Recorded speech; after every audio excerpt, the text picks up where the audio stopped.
Good evening, YouTube family. Welcome to another Two Family Homestead live stream. Woo!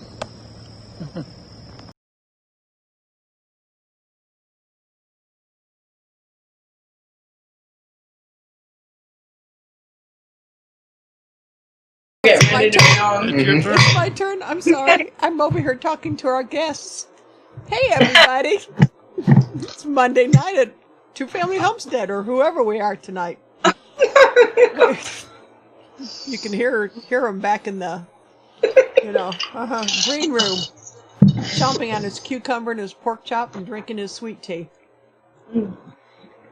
So, playing his drums. Yep, And like a little beluga whale or a seal. And Copper Kettle, he doesn't have his apron on anymore. He took the apron off. I think Ladessa claimed it now.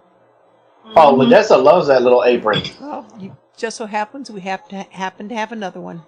You will make her millennial.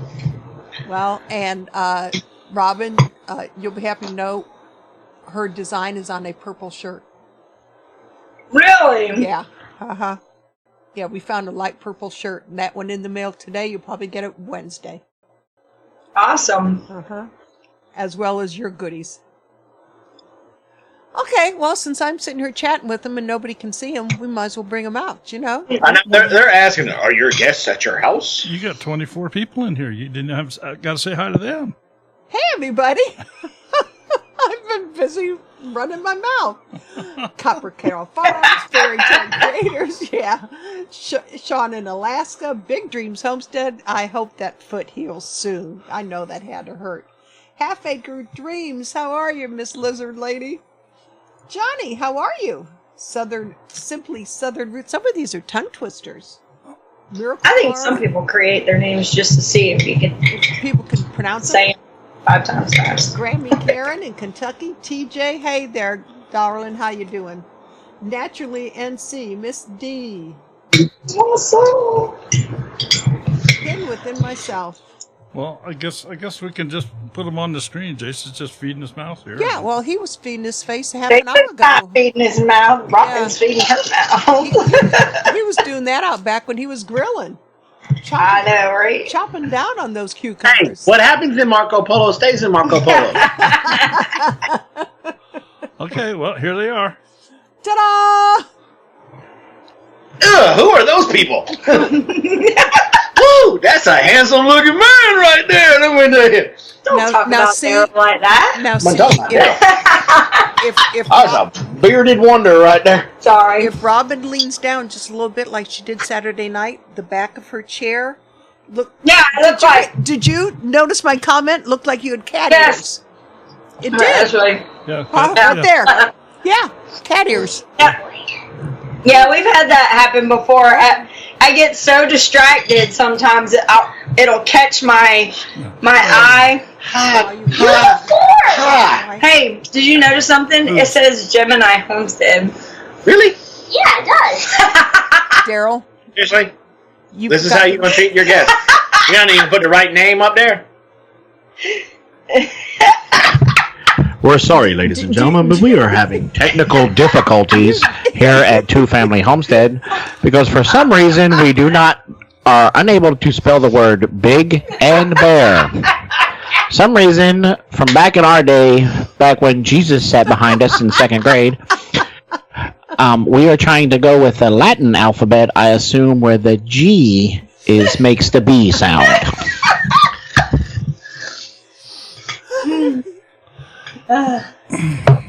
he's trying to think of a comeback, Jason, and it just hasn't hit his tongue yet. Not coming.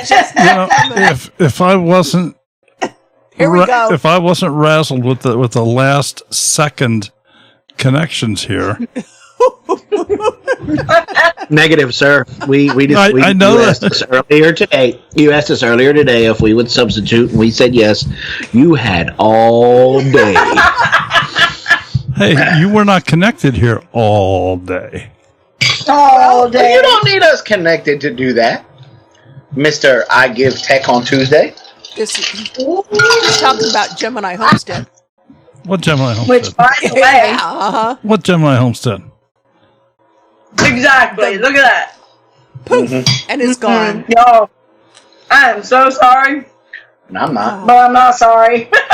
Hashtag sorry, not sorry. So, check this out. Look at how big that cucumber. Man, I gotta go this way with it. That's a cross section of a cucumber. I have Look. never heard of grilled cucumber. Yeah, we Chris, have to thank Chris for that. Yeah. That almost And looks like a fillet. It does look like a fillet. Like a Chris fillet. from Single Dad Homestead turned us. We went up to his place up in the mountains of Tennessee, and he's like, "I'm going to throw some cucumbers on the grill," and we was kind of like, "What?" And he literally threw cucumbers on the grill, and He most cuts of them, long ways. most of them went in the fire. There's something about that man I was going to say, that when he is do cooking, remember. Yeah. like y'all remember, Yes. y'all remember. Sure do. He drops everything on the fire. It doesn't matter if he's cooking outside or inside. We're grilling hot dogs. Or not hot dogs, but we were grilling hamburgers in Missouri last year.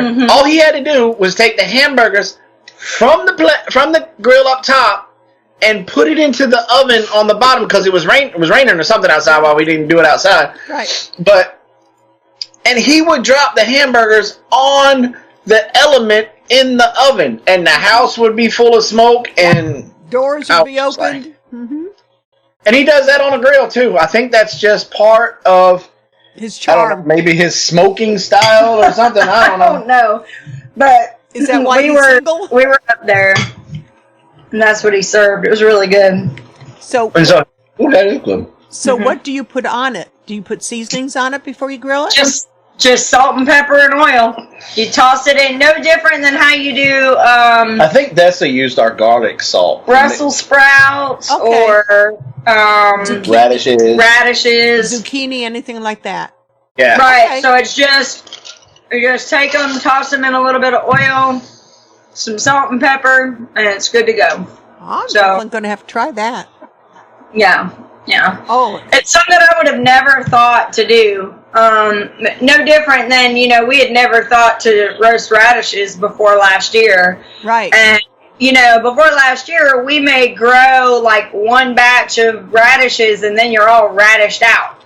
And once we learned about roasted radishes, like almost every bed we have, we're doing companion gardening, and almost every bed is going to have radishes in it at some point in time. Yeah, So I have yet to try those. You know, it's funny. We had to come to Two Family live stream to meet people from Georgia. I see that. The Isn't that nice? Brevard family. The Bavard family is in Georgia too. We knew Kinfolk farm was in Georgia, and we've tried to connect with them. I think we just always keep missing. Every time we see them in a live stream, I try to reach out to them, but I think they just miss it. We need to have a Georgia meetup or something. Yeah. Well, we have quite a few subscribers that are from around I this think area. so too. So. And wannabe Georgia residents, you should have Uh-huh. invited. Yeah. So when are y'all coming down? The camper is still in the dealership. I know. Man. Us pole folk. Jen from Fairy Tale Creation says fried cucumber is good. Oh, I bet that is good. Yeah, I could see that. Mm-hmm. I bet you, Creamy Brussels sprouts for dinner. I wonder what that is. What's creamy Brussels I sprouts? bet you I could do fried cucumber in the air fryer. Oh yeah, I bet you could. Yeah. Yeah, but let's focus on the creamy Brussels sprouts for a second. Hello. Hello. Hi. Oh, How you doing? Crystal made a Brussels sprout au gratin. Now that sounds good. Oh, with cheese and yum. yeah. I don't know. A little bit of panko breadcrumbs, Yeah. maybe. Uh-huh. Yum. I bet it's probably really good, but I'm an 80s kid. Really? Yeah. And so that meant your mama, when she was making potatoes au gratin, Mm-hmm. it was coming out of the old rotten box. Not And that was like some kind of nasty. And so now I actually have PTSD from those all rotten potatoes. Sort So of your like, mom just didn't know how to make Oh, a gratin. no. sort of, is that sort of like mac and, I'm mac here and cheese? all rotten now, and I'm like, That's hilarious. I've never heard that from Yes, you. my stomach literally goes, get ready for reverse, get ready for reverse. That's something new. So, My colon is even like, don't bring that down here. Brussels sprouts sauteed with onion and bacon. Absolutely. Ooh, yes. We've done that. No, we need to talk about the creamy creamy Brussels sprouts. creamy Brussels sprouts. I mean, you can't just drop that in a chat box and then not say anything else about it.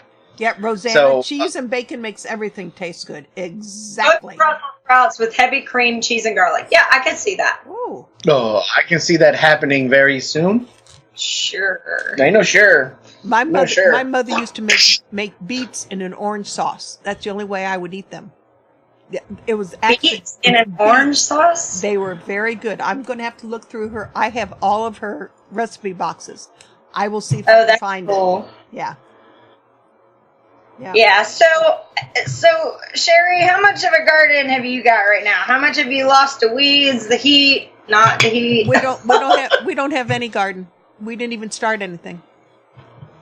Okay. Yeah, we have a nice weed garden going back there. In fact, I have to go back where the blueberries are and pull all the thistles, finish pulling the thistles so I can find the blueberries because they're loaded this year. Excuse me for a second, but this is for the FBI and the DEA that are listening into the live stream. When Miss Sherry said weeds in the garden, she was not using the street slang for the marijuana. What she was actually meaning were actual weeds, different types of grasses, thistle, not the weed Johnson that comes grass. from, not the weed that comes from Jamaica. That is all. I don't inhale anyway, so that's why I don't grow it. Related to the Clintons. So Oh, God, you're lucky I didn't spit my tea out. So I'm interested, like, how many of y'all, what is your favorite thing that you've harvested so far this year? And what are you eating the most of? Because, like, this year for us, it's crazy because we have so much coming out of the garden that it seems like every single night. No. What? Public service announcement. This is not going to be good. You come to my house, don't just... Normally, I would say, hey, if you see something you want to try, eat it. Pull it and eat it. Well, That's what you said. certain individuals in my household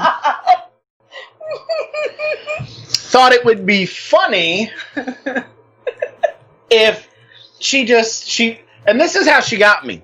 She's like, baby, I know how much you love those French breakfast radishes.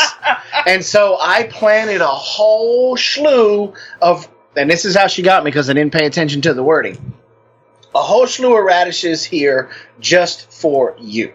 Now, There's like 9 square feet, and each square foot will hold like, I don't know, 16, and then like 4, 4, 4, and 4 or something like that. It's a lot of radishes in a square foot.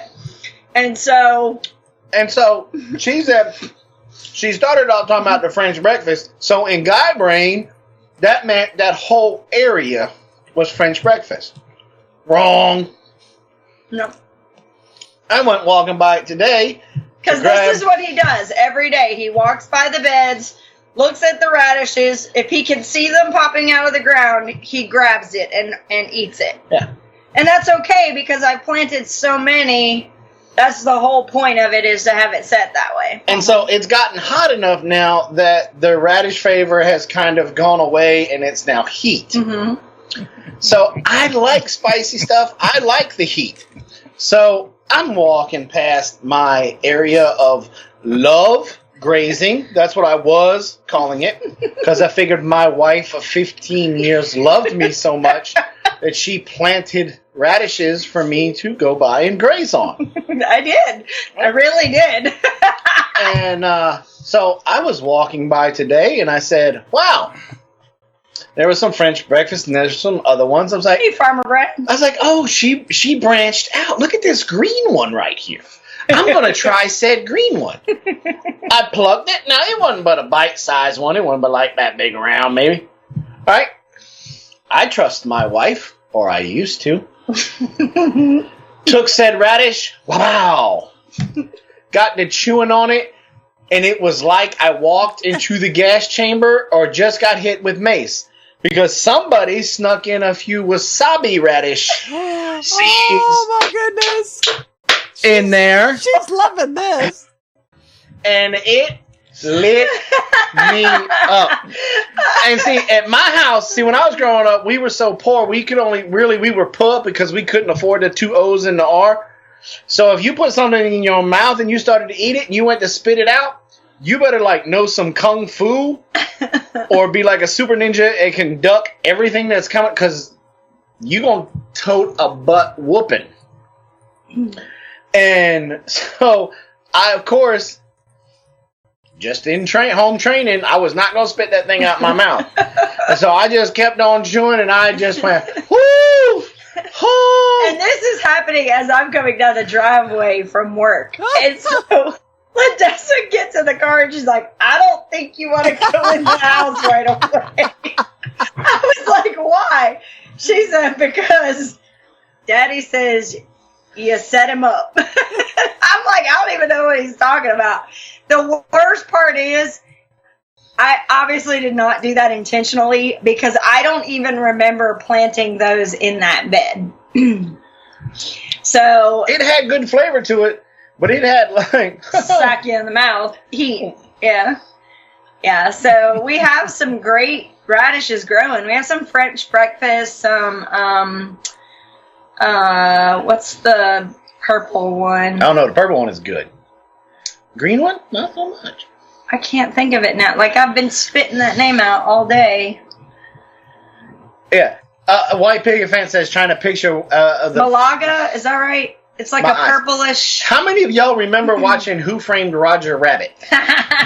Me. Yeah, and when the weasels were in the truck and their eyeballs all come out and hit the windshield, that was this guy. Yeah.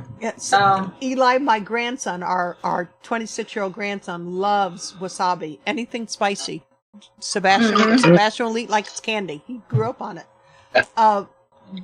Jason, Farmer Brad has a question for you. What do you think would be a good price for straight run Astralorp baby chicks? I'm starting up my hatchery. $3. Yeah, that's what I was gonna say. Straight run, I'd do free to the Big Bear Homestead. No, I'm just kidding. No, I would say around. Let's see. He said then once I get better at sexing the chicks, then I could sell the hen chicks for $3. I would say between $2.50 and $3 is a fair price, even for straight run. Yeah, because Australorps are high producers. Yeah, that's the thing. Black Australorps are such a high producer. That's a very highly coveted breed of chick. So I would think that would be a good. I think that $3 would still be fine. So just my thought. Another thing I was thinking about with these cucumbers, what would be really good is marinating them in some Italian dressing. Yeah, and then putting them on the grill. That would be good. The Perkins Life 4. Perkins Life 4. How y'all doing? Thanks for coming. But the best part about putting them on the grill is that smoky flavor that comes with stuff being grilled is the best part of that. So if we get down there this summer, we're going to have to bring some with us. Yes. Bring some what? Cucumbers. No, ma'am. I have 19 different varieties growing on panels right now. We have more cucumbers than we know what to do with. Hence the grilled cucumbers. I just have to bring the SodaStream liquids. There you go. Okay. You have to give me a list. Or marinate them in wasabi. Now, that would be kind of good. Because, see, when we go to have sushi, I put a big honking thing of wasabi on there. That's why we went and got the wasabi radishes to be able to start to make them. Because The wasabi root's really hard to grow. Yeah, I would love to make some wasabi, and homegrown wasabi, and then put it on one of my like a beaver burger. A burger, yeah, it would be good. So that would be cool if you could do like a pickled radish, but do the pickled wasabi radish, and then put that like a chow chow kind of thing on top of a burger. Chow chow. I'm That not would feeding be it to a really dog. good. It looks like the Or relish. how would you say that one? The Brevard family. Brevard family has their hand up. I think they may have a question. It might be Hyde. It looks like somebody raising their hand. So Could you use those radishes in like a cowboy candy type deal? Have you ever made cowboy candy with jalapenos? I have not. That what is it like? Sugar It's- and then what? Dehydrated? No, it's pickled. It's in it. You can it. Pickled. Okay. I've never. I'll make sure you get a jar. I still have some. Yeah, I've not made that. I think you had asked me about that, and I wasn't sure. No problem. But yeah, this year we're growing, and I'm learning.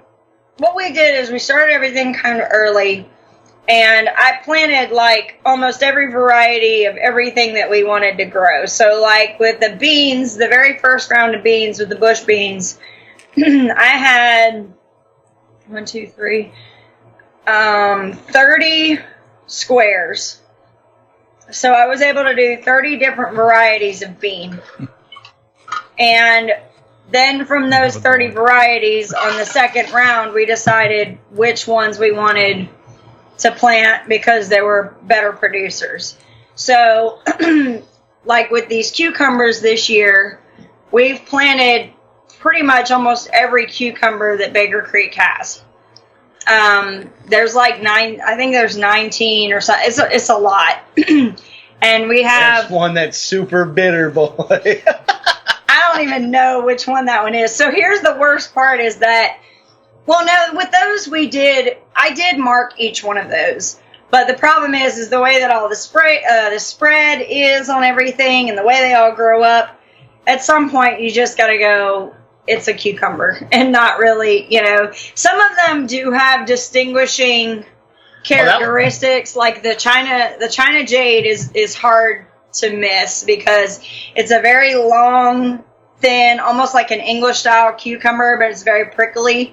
But that one has a fantastic taste to it. We have some Armenian long cucumbers, yard long or whatever they are, cucumbers. Is that the one that Those are keeps going? starting to no. Those are the China jades. And that's something, if anybody's growing any China jades, I have a question for y'all because all of my China jades are growing like a J. Jade. No, but they're curling. But everything else that I've seen picture-wise is they're these nice, long... Now, they are growing on a trellis. They're not running into the ground. Even the ones that we've made sure that they're not touching the ground, they still end up curling to grow. Farmer Brad, that would be awesome. And we'll even do some videos on it and refer everybody back to you. That would be awesome. Thank you. If they have HOA this year. Yeah. Their governor scares me. I don't think he's going to let anybody go to the grocery store. So Sean in Alaska says lemon cucumbers are my favorite. We've planted those. We had a couple of those. They're very sweet to me anyway. And then the green apple, I think it's a green apple cucumber or something like that. They're kind of squat and they look kind of like an apple. Those are really good too. Are you growing loofahs this year? Well, Really? not Really? Seriously? not intentionally. I thought we had an understanding. Not intentionally. Did you want me to smack them for you, Jason? I'm trying to. Well, no. See, here's the thing. I got loofahs growing everywhere on this property. Want to know why? Because somebody will be talking in a Marco Polo. I'm not going to mention any names. Or talking with somebody, video chat, and they'll be here, and she just starts to play with them after they're all dried out. Seeds go and everywhere. then she'll pop open that bottom, and seeds go woo, and then she'll look at them and go, and you don't want to do that. That is gospel. That is the truth. Because that is one of those things, like if you've ever grown loofah, when you pop that bottom out of the loofah gourd after it's dried, those seeds come rushing out and they go everywhere. You only need one loofah to save, and that's the cool thing about loofah is you have to let it dry on the vine anyway, so you're naturally saving the seeds, right? So as soon as you pop that bottom out where the flower was, there's literally a little part that just pops off, and as soon as you do that, all of those chambers are open and all the seeds just go whoosh straight out. And if you're not careful, they can go everywhere. Yeah, And it usually follows with this one saying, just kidding. Oops. But yeah, I still have loofahs that are full of seeds that Dana gave me 2 years ago. Yeah, and you That could came still from use you. them. They would be viable. Yeah. Look, if the zombie apocalypse ever happened, there would be so much loofah on this property, they would think this was the manufacturing plant for Bed Bath & Beyond. Yeah, and so like I was going to try and grow some, but our focus this year has really kind of been more on food. And so we've been trying to do as much as we can for food and not have to focus on, oh my gosh, that's a hot jalapeno. Jason. Oh my God. Where's the jalapeno? Oh, look at her cheeks. Oh my God, her so cheeks just went beet red. Let me tell you, there's nothing better than a homemade or a homegrown jalapeno, because that thing's lighting my tongue up right now. I didn't get a single jalapeno. Yeah, On a so stick. that's another thing that we've grown this year that I'm extremely excited about. Poblano peppers.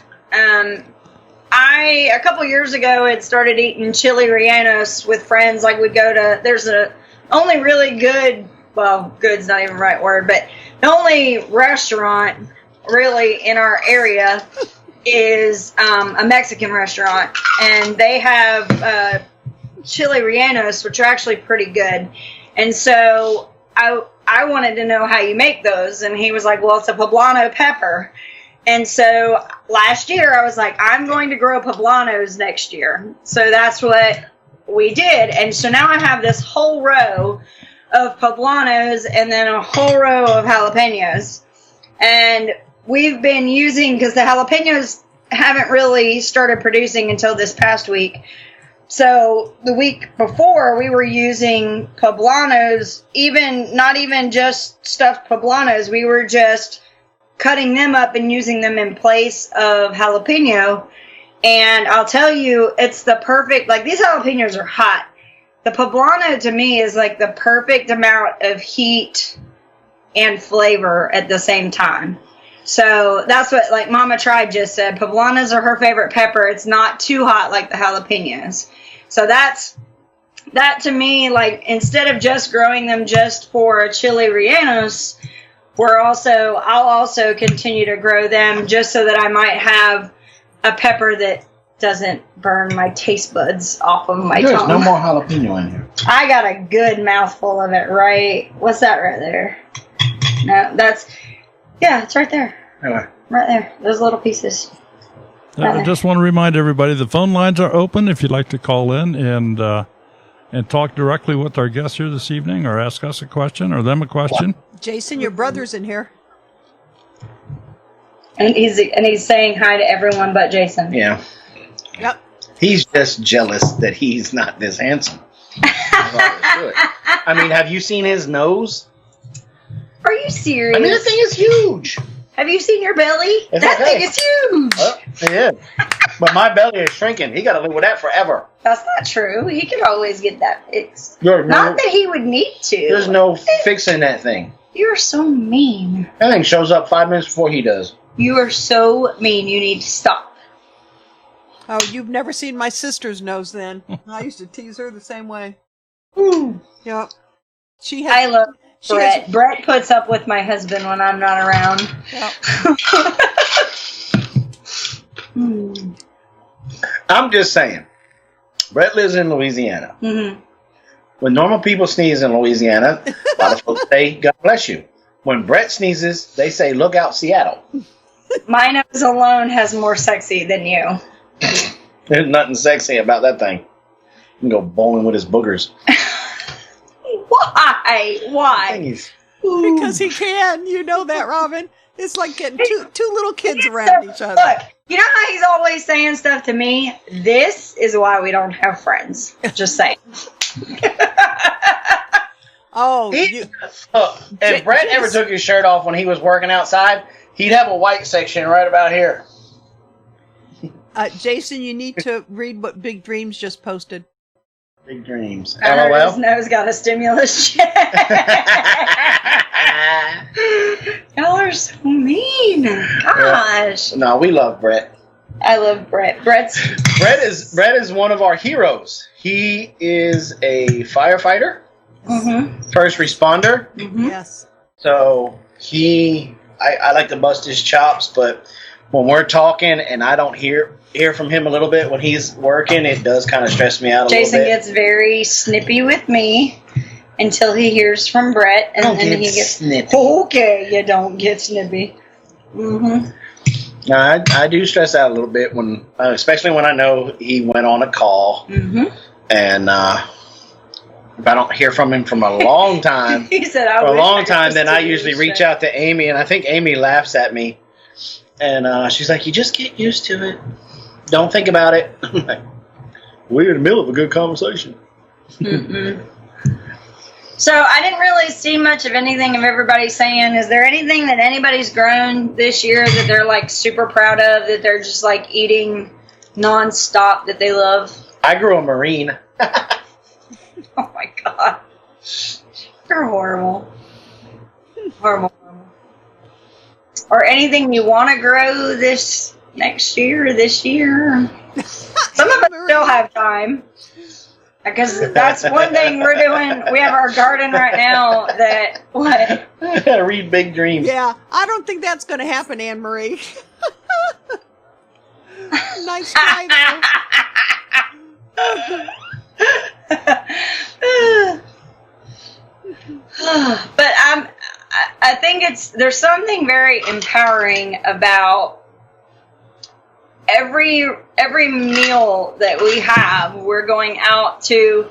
It's so funny because I've kind of taken over most of the cooking, and Which really hurts with my weight loss challenge, by the way. to give Carol a little bit of a break. And so I'll come home, and it's so funny because I'll be in the kitchen, and then I'll just head out the door, and Jason will be like, "Where are you going?" I'm like, "I gotta go get dinner." He's like, "What?" I gotta go get my ingredients. Gotta go get everything. I gotta go shopping. I think that's great. I like that idea. I think that's great. It is. It's truly, like, it's really cool because the way that we have it set up, like, if you guys have front yards that are not, really doing much of anything, I encourage you to take a look at what we did last year.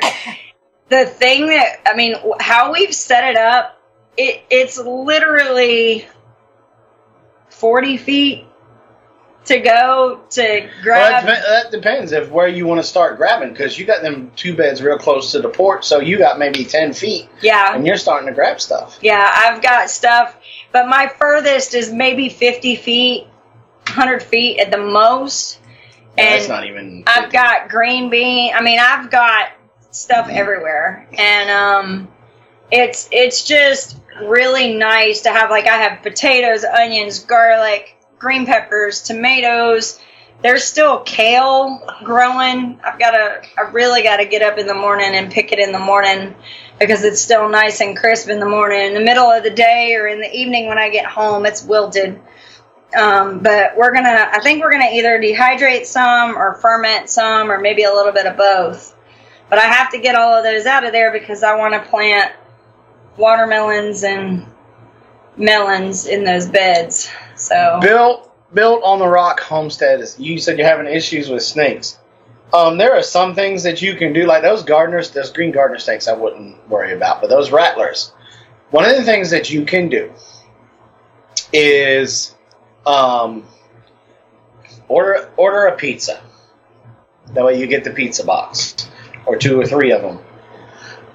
And because it's square in the opposite corners, just cut another square in the side. In the center of the pizza box, go to your pet stores, ask them for some of their hamster bedding or mice or rat bedding, and tell them you're going to make compost. Don't tell them you're going to try and trap a snake because they won't give it to you. But tell them you want to make compost, and they'll give it to you. Now, you'll have to go on Amazon to find this product. It's called Trapper's Glue. And what you do is then you'll have to take dish soap, cover your hands in the dish soap, grab it, pull it up, cover your scissors in dish soap, and cut it. It's very, very sticky. That's why you're covering your hands and stuff in dish soap. Spread it out on the cardboard box all the way around that area to where you got the bedding in the center. Then when the snake crawls in, because how a snake locates his food is, if you notice, the snake is always flicking his tongue. Well, his tongue is coming out there and grabbing air molecules, and he has what's called a Jacobson's gland in the roof of his mouth. And that basically what he's doing is tasting the air. And so he can detect mice, rats, squirrel, all of his prey. He can detect their urine and feces up to a quarter of a mile away. So you put that out there, and the rattlesnakes and stuff that are the redenivore types of snakes that you have, because there's two classifications in snake. You have your redenivores and you have your insectivores. Self-explanatory. Insectivores are your small green garter snake that eats the insects, and your redenivores are your larger ones, your king snakes, rat snakes, rattlesnakes, copperheads, moccasins. All those guys eat more of like your rodents, small birds, stuff like that. And so you'll be attracting that type of snake to that box.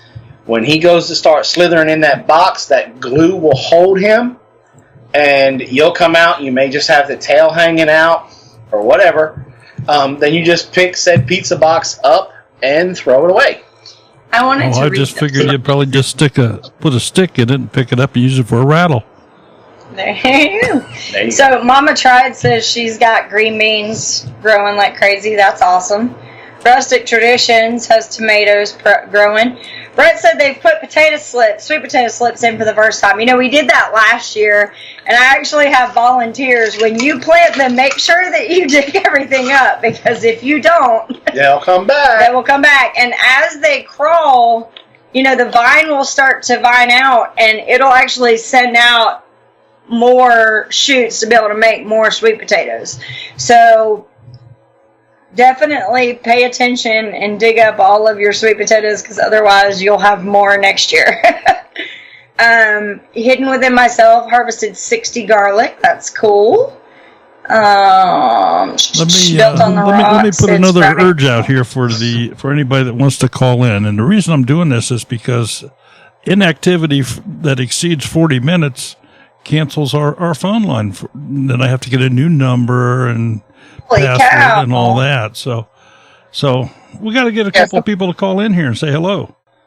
Yeah, call in. You can ask a predator control question. You can ask. Look, I know we got kind of pigeonholed as we're just predator control people, but we're more rounded than that. You can ask questions about cows, pigs, chickens, gardening, soft fruit trees, nut trees, pasture rotations, intense grazing, beekeeping, children labor, homeschooling. The naked gardeners are in here. I don't talk to them. I do. That garden that you got ready is amazing. That was that kicked my hiney. What? We haven't put the video out yet, so you got to see it ahead of time. Teaser! Yeah, it's gonna be amazing. I hope. So, let's see. Oh, here come the jokes from people that watch us all the time. Cow poop, you know that on a personal level. Does Jason Ramen have a possum pizza? With radishes. Bless you. The nice thing about radishes is, y'all, if you were trying to watch your weight, A radish is only 1 calorie. But it gives you the worst gas Give ever. me gas. Yeah, it does. Daryl, you don't need any radishes. No, you know what gives you the worst gas ever? Cabbage. But they are amazing. Mm-mm. Oh, they are so great. Oh, I would get myself. I'm like Sydney, the naked gardener with cheese with this product. Oh, sweet baby Jesus. I absolutely love pickled quail eggs. He's sleeping outside if he's eating those, just saying. Oh, it gives me the, like, you know your gas is bad when you gross yourself out. When you're like, oh, that's a bad one. Oh, you know it's bad. Jason, you got a question here. They're from Florida. Want to know what fruit trees you like? All of them. Figs, apples, pears, plums. I love our peach Anything tree. we can grow. Yeah, peaches. Just about any fruit is a good fruit tree to have. We can't really do the citrus very well unless we just really heavily were to mulch and figure out a way to protect them until we get a greenhouse. And then once we do that, What? for citrus trees. Sean in Alaska said, can you start a fruit tree from a pit or a seed? Actually, we have 2 videos on that. We started a peach tree from seed, from because a peach tree is a stone fruit, and we started one from seed, and it's out growing somewhere on the property. I don't know where Des put it. What is a raccoon's favorite food? Neighbors trying to catch one. Cat food is not working so far.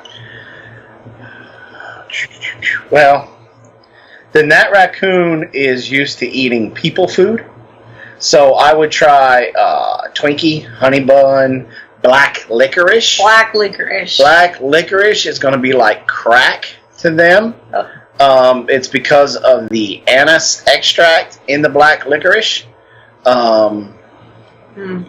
You could just, if you just got an abundant, if you can't find the black licorice, take some anise extract and drop it on that cat food. Or if you use essential oils, fennel oil smells just like licorice, and you can try that too.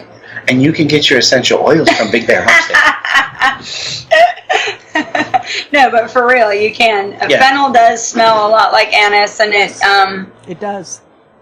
so you can use that too. I wear aprons, says sun chokes. We lovingly call those fartichokes for that very reason. Yeah, they are Jerusalem fartichokes. They're horrible. So when it comes built on the rock, when it comes to that raccoons will eat. They're omnivores, so they're going to eat just about anything. One of the funny thing is I was talking with one of our subscribers on Marco Polo. She hit me up today. She says hi, by the way. I don't even know who she is. Well, I will tell you after the live stream. And I think I know who it is. Go ahead.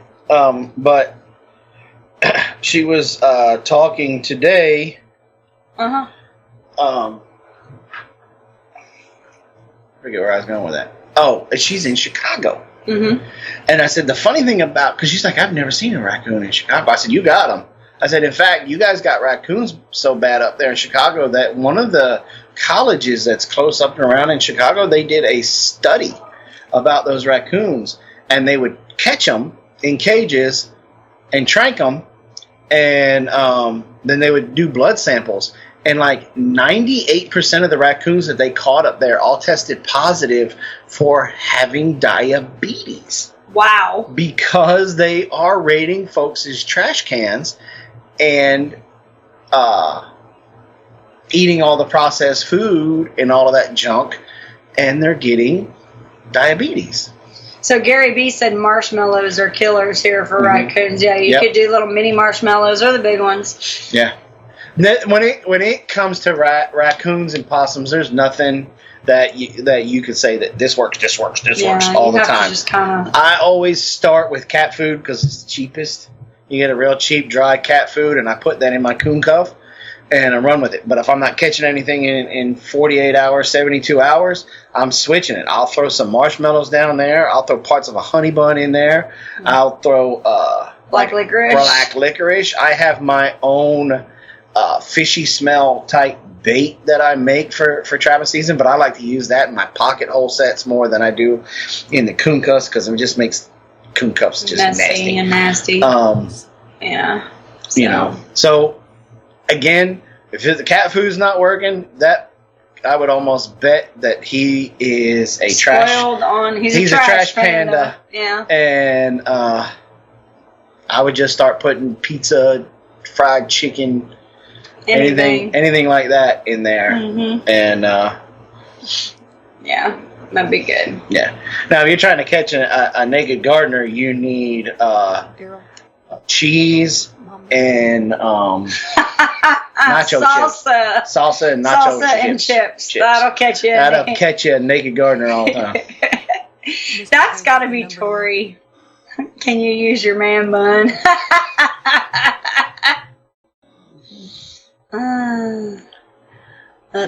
It was the cat food that drew the coon in the first place. Her cats are skinny now. Okay, is she trying to use a cage trap? So would you catch groundhog the same way?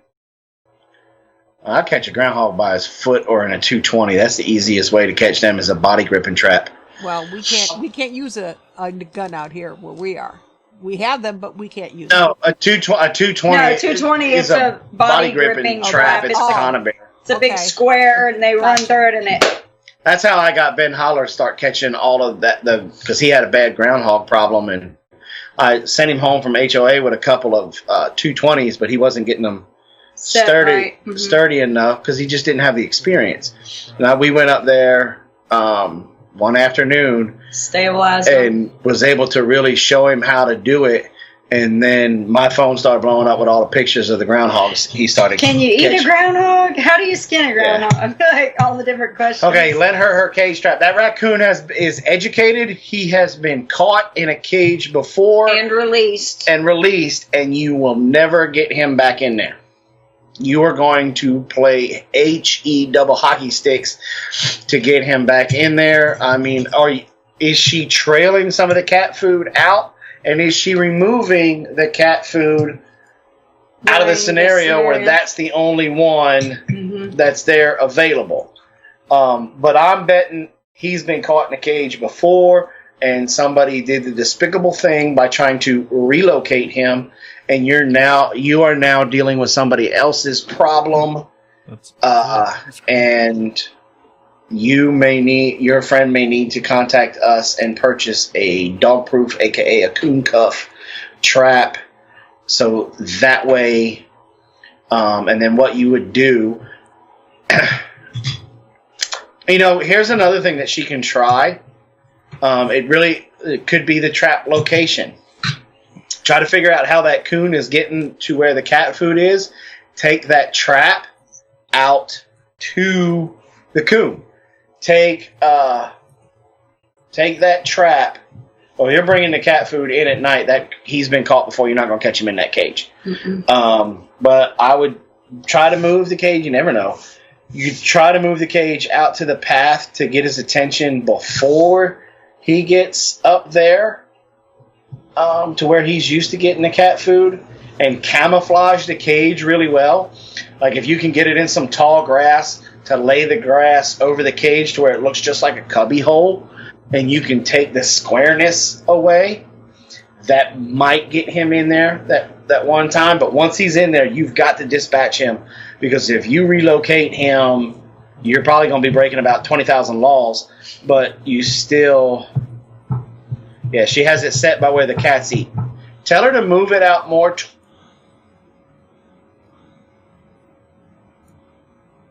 Uh-oh. It froze.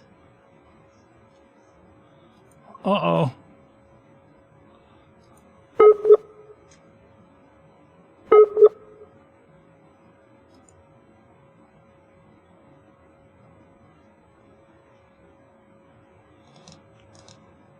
Okay, well, we need to keep on going here. Yep. So, storm here or something. There we go. There we go. they All right, are. back. All right, back. Okay. I know we had a storm in the area, so I don't know if that was that. What was the last thing you guys heard? It just kind of went, It We weren't wasn't gone a that complete long. We word. realized It was pretty an quickly. utterance. You were still talking about the raccoon trap. Yes. Yeah, but I was talking about the raccoon trap. What was the last thing everybody heard about moving? Did they hear everything about moving the trap to a different location? I don't think so. I think so. We weren't locked down that long. Yeah. Yeah. You noticed it pretty much right away and stopped talking about, relocate the trap. Yeah. I think the man was fucking girl right there. And BC there's truck. Brad. Hey, Brad. People that lived on this land before me fed the coons. When I moved here, I counted 16 sets of eyes waiting to see if I was going to feed them one night. I started feeding them lead. There Nice. you go, Brad. Yeah. It says if someone unlawfully relocated them. Yeah. In most places, it is against the law to relocate a raccoon, skunk, fox, coyote, because they are all possible carriers of the R word. Yeah. Hey, April, what's up? And so, and here's my thing. I do not believe in relocating any wild animal. Mm-mm. And I know, Daryl, I'm go ahead and apologize. It's probably going to get you some thumbs down. But I don't. And the reason being is I am not a wildlife biologist. I know the areas around me, and I try to keep a mental note about what the population of coons, possums, gray fox, red fox, coyotes, skunk and stuff is in my area. Mm-hmm. And I try to do my best to try to figure out the food source and the water source. And so that way they're not overpopulating the area. Right. Because, let's be honest, the animal kingdom does not practice any type of birth control. So once they start to overpopulate an area, which can happen very quickly, Mm-hmm. the animals are then, it's almost like a genocide because their food source starts to get scarce, their shelter sources start to become scarce, their water sources cannot handle those many animals, and so when they start to basically starve and dehydrate and stuff like that to death, it lowers their immune system. So then you have the ability for a disease like distemper, rabies, all that stuff to move in, and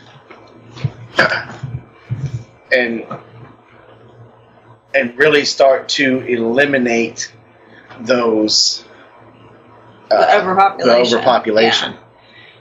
BC Truck says, I have little dogs and free-range ducks and chickens. Is there anything that keeps fox scared away? Bigger dogs. Unfortunately, any type of deterrent that you put out there,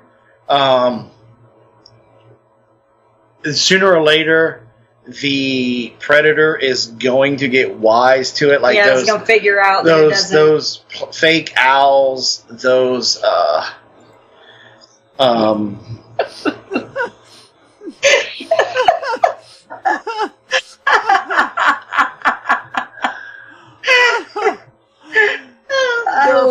There are friends, and then there are friends.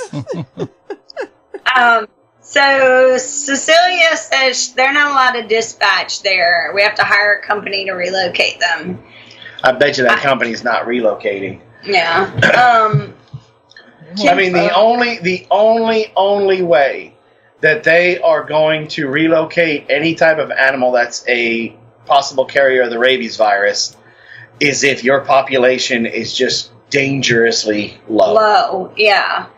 But then again, that is what a wildlife rehabilitation center is for. Like, you can't just say, I'm a wildlife rehabilitator. Like, you have to go through certain stuff and know certain things to be able to do that. So, Kinfolk Farm of Georgia says they have a radio playing 24 hours a day in their chicken coop and no more foxes. I could see that working. Would quail work, or not quail? Guineas? Because I heard they're very noisy and they can keep predators They away. are, look, let me tell you something. They're a noisy deterrent, But the nice thing about guineas, okay, we had a flock of guineas when we were in Grovetown, and we had a gray fox come up and snatch one of our better laying hens. But those guineas circled that fox and just went to squalling and caulking. it was so loud that it got our attention, and I was able to come out and put that fox on the other side of the fence. Yeah. But I could see the radio working because it's changing. Yeah, it's not always the same thing. It's not always the same thing. You got commercials, different tunes, different music, different tones and voices, different octave levels and voices. So I can just picture foxes just kind of, dancing their way up into the coop. I could see that working. I don't know if it would work super long time, but because at the end of the day, even that chicken coop that we built, that I called it a predator-proof chicken coop. That was kind of clickbaity because there's no such thing as a predator-proof chicken coop. But even to the rate that I went to show all the different things that you can do to your chicken coop to make it predator resistant. At the end of the day, and this is where not relocating critters comes into play.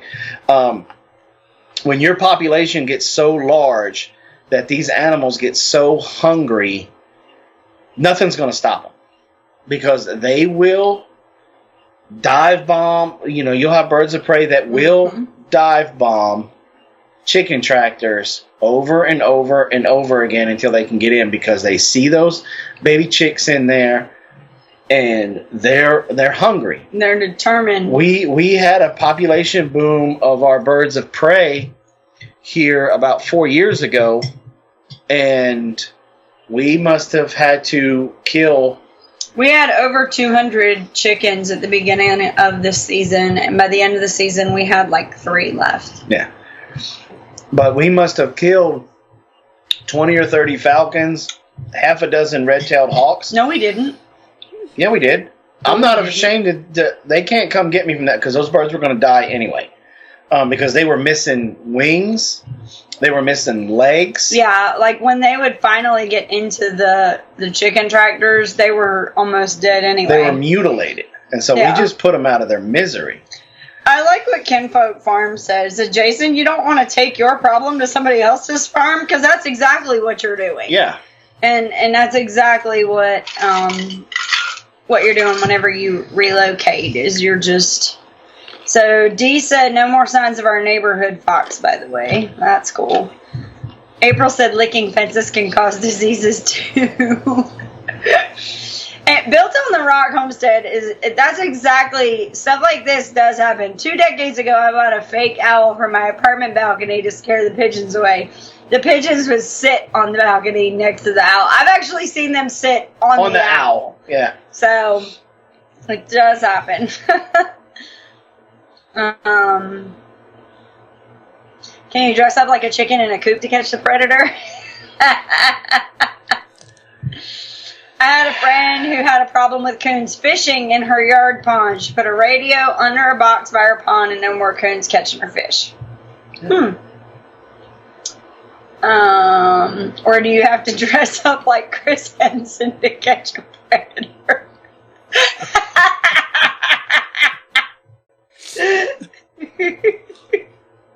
That's hilarious. My local farmer's coop is charging $6 for guinea keats. Is that a good price?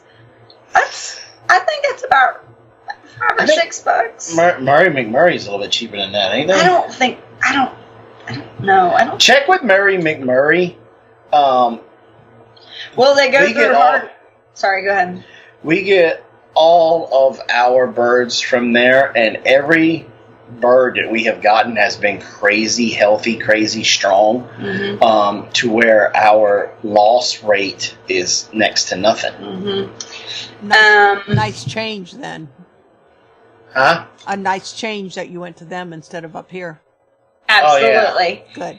Good. Good. Will they go through hardware cloth? Yes. Birds of prey they will dive bomb them. And see, and here's the thing. The hungry the animal gets, and you I'm not saying this to kind of just go watch my video, but y'all really need to go watch that chicken coop video that I did that was predator resistant. I'm trying to remember what the title of that video is. I can't remember it right off the top of my head.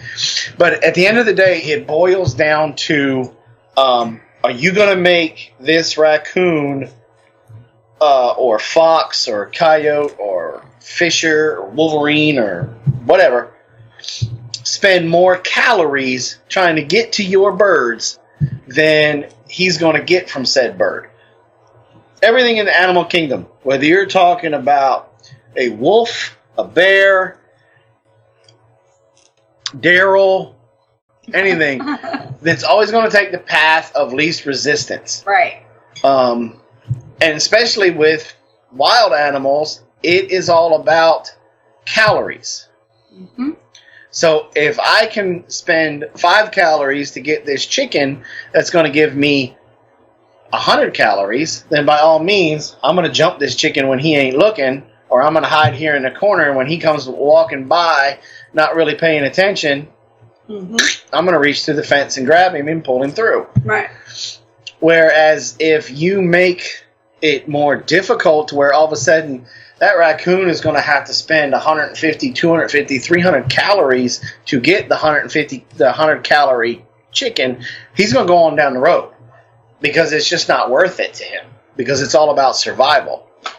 So a couple of things. Copper Kettle said they had someone get pissy on Facebook because they dispatched a raccoon. It was about to kill one of my birds, so something was dying that day, and it wasn't my stuff. Exactly. I totally agree with that.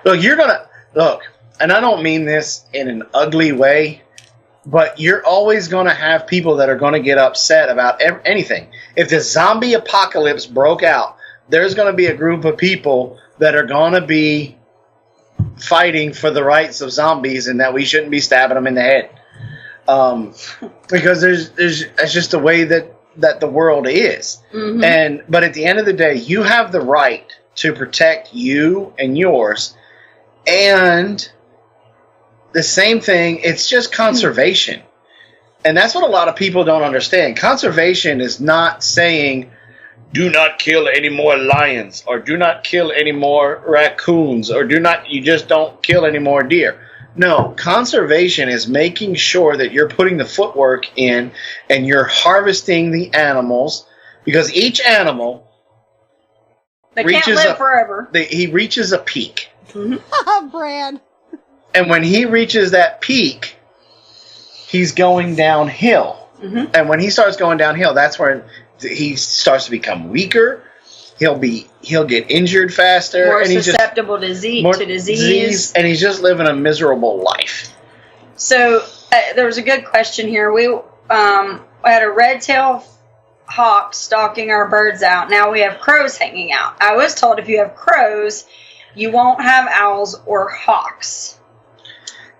You may have the occasional owl or hawk, but definitely encourage crows to come in because they will keep them at bay.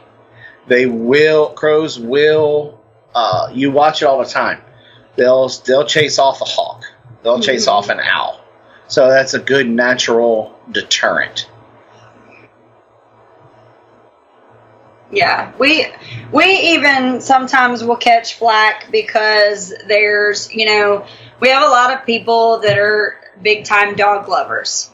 And I mean, we're dog lovers too. We have dogs. But when you have somebody who is not responsible and leaves their dog out at the end of the street, and then that dog turns feral and is starving and goes after your animals to feed themselves, that now becomes a problem. and you can't teach that dog to not do that. It's done it. 7 days. In less than 7 days is the maximum. It takes 7 days for a domesticated dog to go what they call is feral, and he will pack up with other dogs that have been left on the side of the street, or he'll even pack up with coyotes. If he's a big enough dog, maybe even a wolf, but he's got to be a real big boy. But that's why we now have what they call coy dogs. Mm-hmm. It is now a law in the state of Georgia. If you are out deer hunting or trapping, dog doesn't have a collar, you can shoot it. You are supposed to shoot it. Now, they don't go around enforcing it, but that law is on the books. And that's because about 10 years ago in South Georgia, they had a huge feral dog problem, and they had some beaver trappers get killed. Wow. From the packs of the feral dogs. Yeah. So, it's a shame. But at the end of the day, I mean, what do you do? But I also think that it is now also a felony in our state. Mm-hmm. You will be charged with a felony if you get caught dropping a dog off on an old country road and driving off, which is I'm all for. Hello, Stivers. What's Stivers in the house. Yeah, so yeah, you definitely check your laws, but protecting your own livestock and in some cases even your own family. We've actually had some feral dogs come onto our property that looked like they were stalking our youngest. Mm-hmm. So you kind of have to be careful with that kind of stuff. I don't play with when it comes to, because believe it or not, domesticated dogs are more dangerous than a pack of coyotes. Mm-hmm. Because once that dog goes feral, he no longer has the fear of humans, because he was somebody's pet at one time. Yeah. And if whoever's pet he was, if they did not dominate, or they did not let that dog know that they were the alpha, mm-hmm. he's not afraid of humans. Mm-hmm. That dog is not afraid of humans.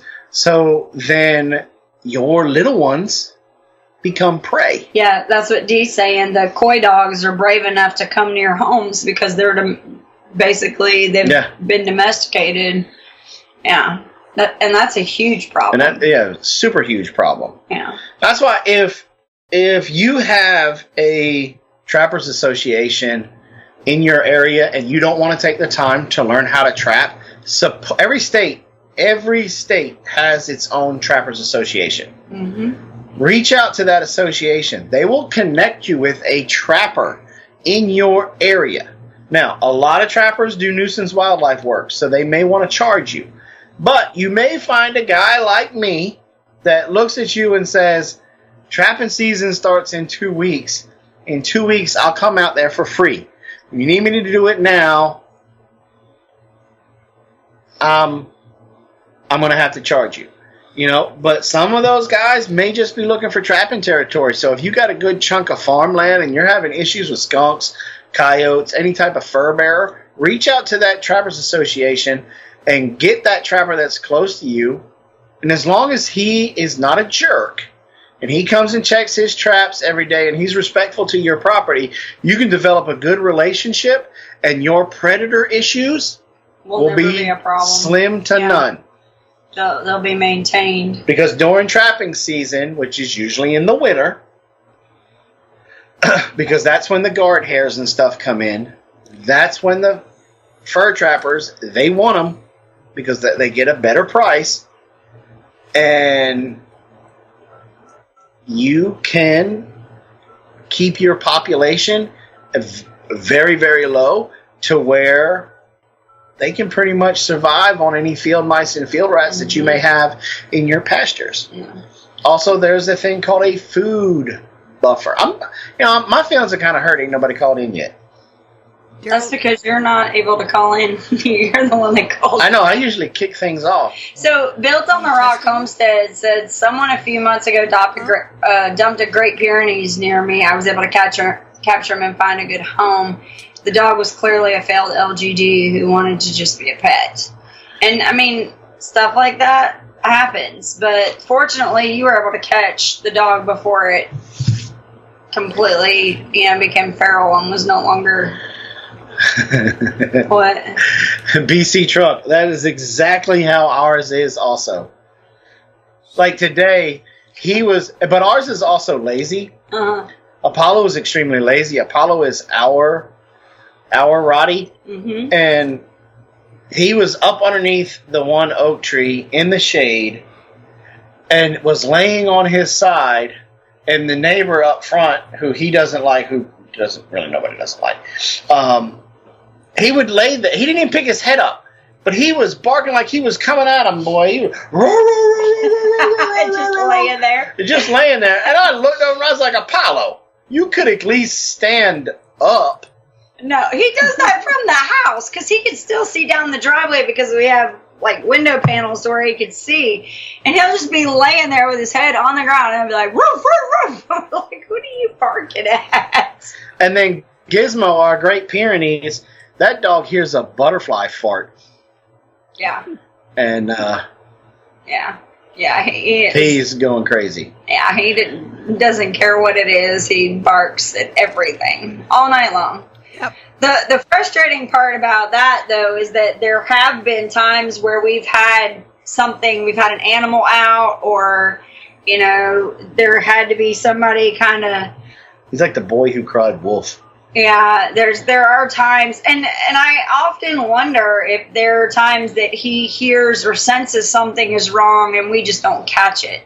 So, I don't know. Like, there are times when Ladessa will go down the driveway to take the trash out at night, and he'll start to barking, and he does not like her going down the driveway by herself. He will bark and bark and bark, and then when she gets back to where he can see her, he'll stop. Mm-hmm. And it's almost like, I'm barking to let whoever is around you know that I'm only 2 leaps away. 2 leaps away. Yeah.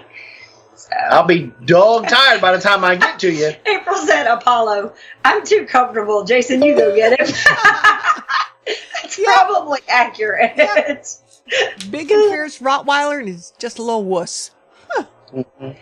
Yeah. Okay, we need somebody to call in. I'm not going to answer any more predator control questions, unless you call in. Thank God. Ooh, if looks could kill. Well, it's just, we've actually been talking about this past week, is that Jason's very passionate about trapping, but fortunately or unfortunately, whichever way you look at it, a lot of times people only see that part of us. And I often wonder how many people realize just how much, like, until you actually come to our house and see all of the things that we're doing, I think a lot of times people just don't realize that we're way more than just predators. Because I'm just as passionate about growing our own food, rotational grazing, intense pasture, rotational grazing, sustainable agriculture, sustainable living. I am all about that. One of the great things, I joke, but am I joking, that I'm rooting for the virus. Don't say that. And one of the reasons why is what it has done to our environment. Oh, yeah. I know Al Gore has had to have crawled underneath a rock somewhere because he was trying to lead the charge about cows, and it was cow farts that was causing all of the global warming and blah blah blah. Yeah. And we're kind of like, no. I mean, how many buffalo was there before? How many? But whatever. Made no sense. Yeah. And all of a sudden, you know what? When almost everybody has to stay home. All the planes stopped flying. All the cruise ships stopped cruising. And and there's the essential workers were the only ones driving. Can we go back to that day? Yeah, because ironically, only the essential workers know how to drive. Exactly. Just saying. But I mean, there was, like Los Angeles, I think somebody said they went from being like the worst air quality. The pollution. Yeah. And then within a couple of weeks of the lockdowns, they started climbing and their air qualities started getting better that they ended up being in like the top 3, Yeah, top 4 for best air quality. Yeah. So, didn't he start the Green Channel that failed? Probably. But, I found it just absolutely wonderful. And, we had a spring this year. Was it because of the environmental changes due to everybody being on lockdown? Or was it this solar minimum and solar maximum that everybody's been talking about? I don't know. I'm not a scientist. Care. I'm not a scientist. I don't care. I absolutely love it. And we only have one planet. And God gave us the chore. He gave us the job. Chore is not the right word. Job's not the right word. It is our responsibility to be husbands, good husbands to this planet. He put us in charge of the animals, the plants, and we're supposed to take care of it. Mm-hmm. Jason, Yes. We have a caller. Yes. Hello, this is Daryl. Who's calling, please? Yes, I'd like to order a pizza, please. You would like to order a pizza? A possum pizza. And what would you like? And what would you like on that pizza today? I would like a possum tail pizza with extra cheese and extra garlic, please. Possum tail. Would you like that barbecued or?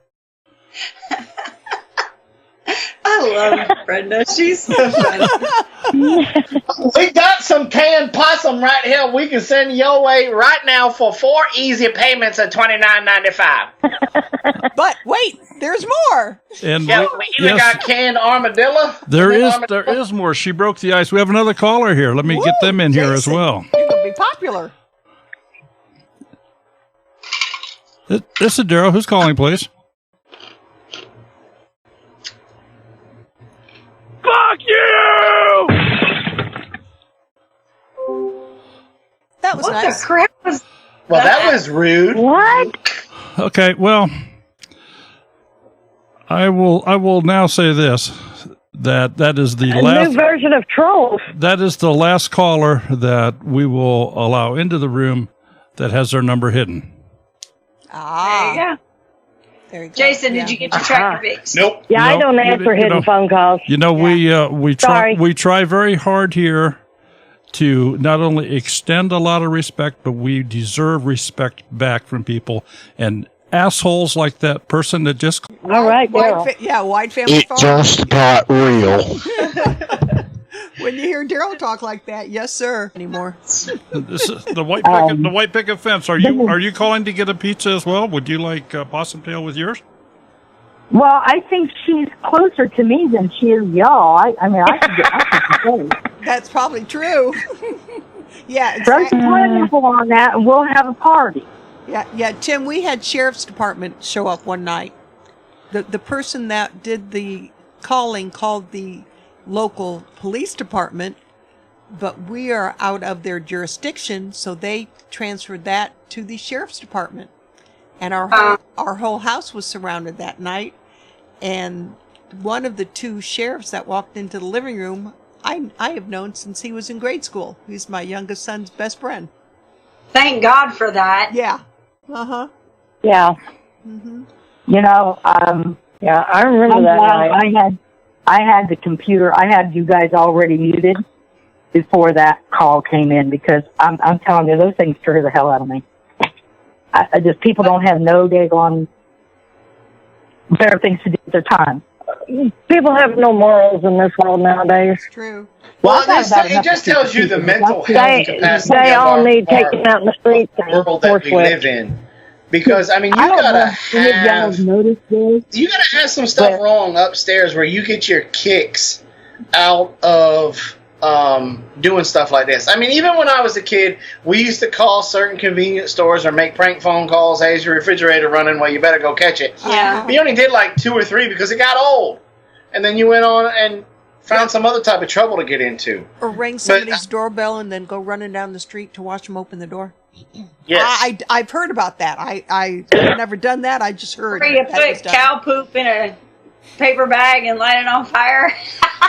I was I was in a small town when I made those calls. We got pretty well caught pretty quick.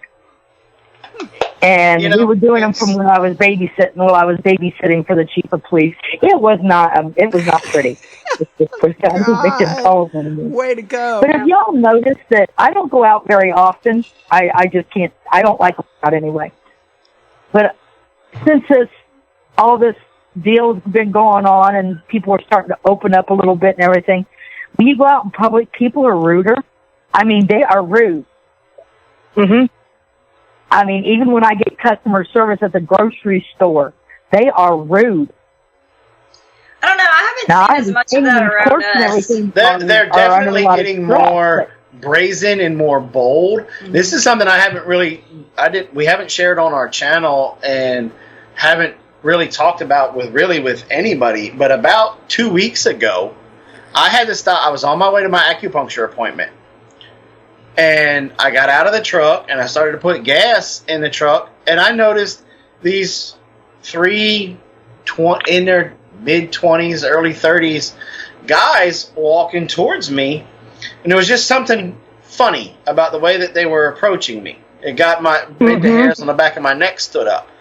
Well, I just adjusted my shirt where they could see my pew-pew, and they did an about face and left. And I was like, okay, they was fixing to try to come start something, try to jump me or something. And I got to thinking, what about me at that particular moment in time was screaming easy target? And I still don't understand that. And I don't know what it was, except for they're just either desperation levels in certain parts of town was high enough that they thought there was three of them and he's just an old fat guy. We can take him and then take his truck. And, I don't know. But they are definitely... I don't go anywhere without my pew-pew anymore. I don't let Robin go anywhere without hers. And it's just... And again, I don't know if it's just... We're starting to get to that point to where people... are not thinking straight, or it's just me. And so they think that we live in if you can take it, it's yours type of society. I mean, I don't know. Jonathan. I'm not even talking to John. I'm not even looking at John. Tim Beverly said the pink bow in your hair. Friends like that, Jason. I know, right? So I guess it's Tori asked, what were we eating? We had grilled pork chops with peach, cilantro, pepper salsa on it. And then we also had grilled cucumbers for dinner. So it was really good. My pew-pew, favorite line on the night. We don't go anywhere without our pew-pew either. I mean, right there sounds X-rated.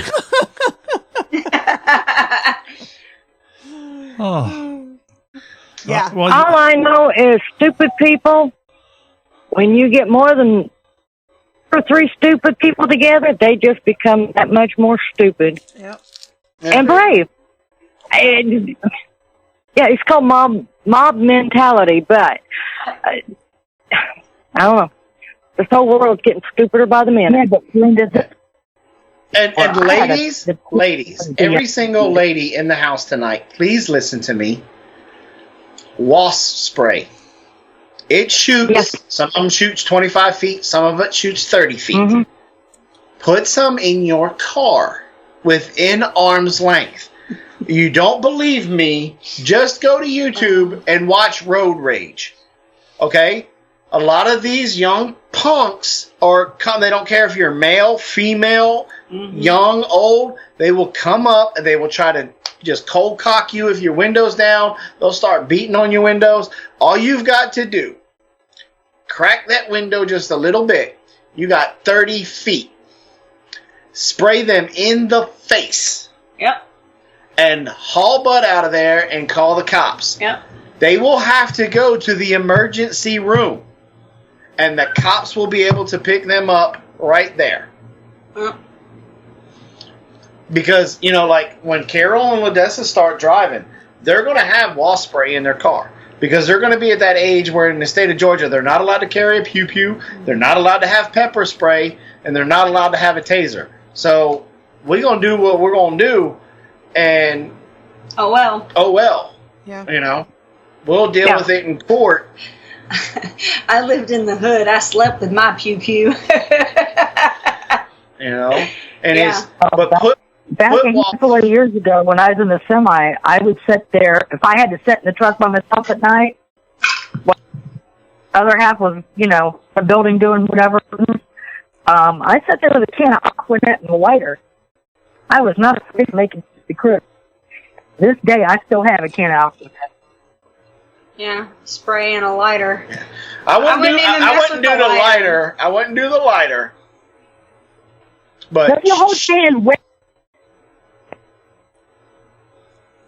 Maybe. You know, because that gives you a range of a good 30 feet. You know, shoot, I know some of y'all women got some huge purses. It's like Mary Poppins' bag. Stick one of them puppies in there. You know, because you got 30 feet to nail somebody. I'll tell you. So I'm seeing a bunch of different people talking about basically concealed carry. Up until a couple of months ago, I carried a much larger gun, and it was very hard not only to access, but to carry as well, like keeping it in my purse and things like that. I can't tell you how much it's changed me having a smaller concealed carry gun, like having a smaller weapon. I'm sorry, a smaller pew-pew on, and having that made life so much easier with carrying. So pew pew nothing. I carry a big skunk, and you wouldn't believe the magazines he keeps with me. That's hilarious. There's because I have, you know, especially Carol right now. She gets her learner's permit next February, if she passes the test. So one of the things that I do with her is I sit down and we watch a lot of these road rage videos for her to see firsthand how you can go from minding your own business to the next thing you know, you're at a stoplight and you got some jackleg that's beating on your window, or you weren't paying attention because your head wasn't on a swivel, and just come in and just cold cock you for no reason. And if you get hit hard enough and you get knocked out, and then your car rolls out into an intersection, you can get hit or roll into somebody else, and it starts a chain reaction. Yeah, it can be bad. It can be bad. Too, as I say, and no one gets sprayed. And so, by all means, you know, the world is, it's almost, we're not living by God's law in the world anymore. It's almost like it's the law of the jungle, and we need to get back to God's law. But to be able to get back to God's law, I think we have to we got to go through this, and the herd needs to be thinned. I mean, I know it sounds harsh, but there's so many ways that you just cannot fix stupid. I think it fixes itself a lot of times nowadays. Like Dee said, I finally figured out that if I have to dig in my purse, then it wasn't doing me any good. That's exactly, I had to learn the same thing. Yeah. And I'll tell you, I had an interesting thing happen to me yesterday. I was at Walmart, and the power went out. We had a nasty storm come through, and it was kind of funny, and I know it's going to sound kind of weird, but back before we were homesteaders, we were more on the prepping side of things. And we have this really great book. What's it called? Something about disasters. Emergency disaster, family disaster book or something. Just in case. Just in case, that's what it's called. And one of the things that it says in there is to kind of talk about different case scenarios of things and how you would handle them. And so when the kids were young, one of the scenarios we would always throw out was, what would you do if you're in Walmart and power goes out completely? What do you do from there?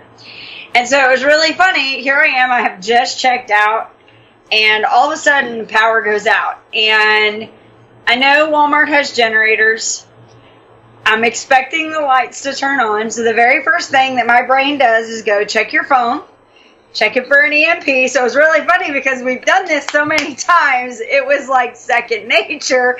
I picked up my phone was working. I'm like, okay, not an EMP. Go a little bit further. And now I'm picking up my pace because I'm like, I need to get towards the door. And so I start getting closer to where the doors are. And as I turn the corner, I see this horrible storm. Like the rain was going sideways. And so the lights are still off. It took about 30 seconds for the lights to come back on, which was crazy to me because in times past when we've seen the lights flicker at Walmart, it took like a couple of seconds and the lights were back on. So this like 30 seconds, I had enough time to text Jason and be like, I'm just letting you know I'm in Walmart. The power is out. Doors are not open. They are not letting anybody leave. I'm just giving you the heads up. He's like, well, I mean, you do have a pew-pew. So I'm like, but we're not there yet. And she was like, what do I do? And I'm like, raid the camping section. Daddy needs a muzzle loader. But they weren't letting anybody. So obviously the protocol, when they lose power, doors are locked. Like they locked everything down, and the running lights, like what would come on a like on an airplane, like they have running lights going throughout the store. And then they had an associate standing there going, no, but you could tell they were a little nerve-wracked because people were starting to, like, you know, five or so seconds, not a big deal. 30 seconds is a long. Try standing for 30 seconds not knowing what's going on. And most people don't think like how I was thinking. They have no clue what's going on. And so the idea that they're locked in and have no way of getting out, like all of a sudden that creates a panic pretty quickly. Mm-hmm. So it was pretty interesting because as soon as I got out and started talking to Jason, I was like, well, that was an interesting experience. I was like, I had people all around me just freaking out. And I'm just like, well, let me check the weather and see. Oh, it's going to blow over in 5 minutes. It's okay. And everybody's like, how are you not freaking out? I'm like, this is nothing. Because I have a pew-pew. So, but anyway. So. All right, we need another caller. Call in now, and you get a surprise gift. Yeah, one of the things I really wish they would do. Oh, go ahead. No, go ahead, Brenda. Go ahead.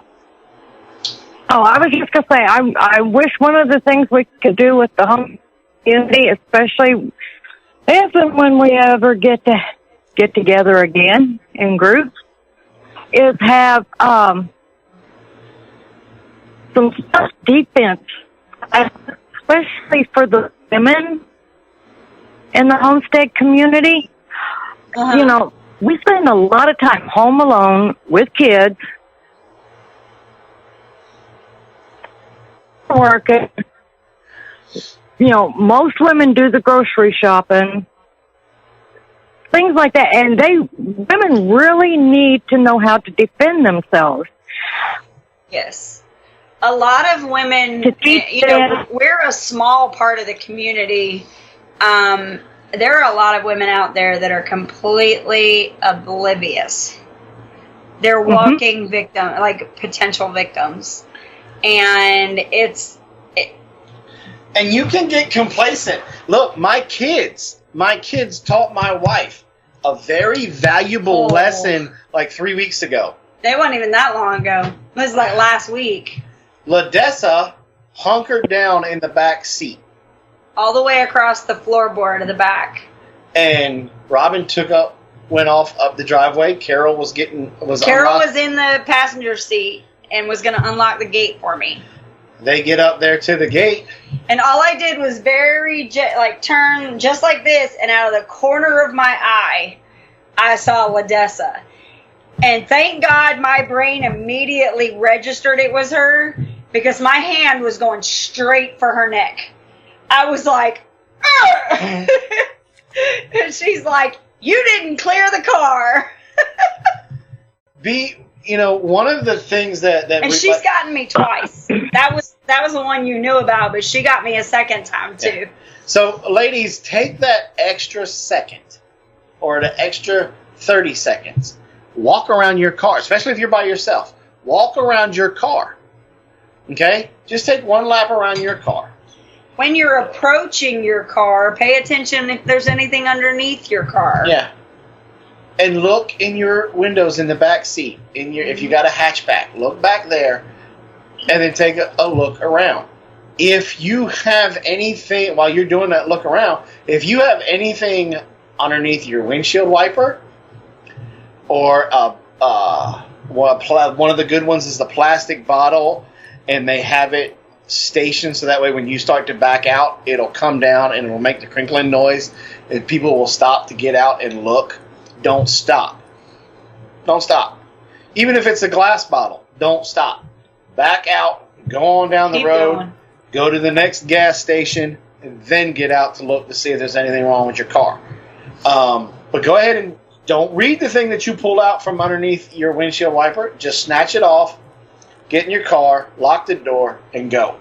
Mm-hmm. You ladies have to be.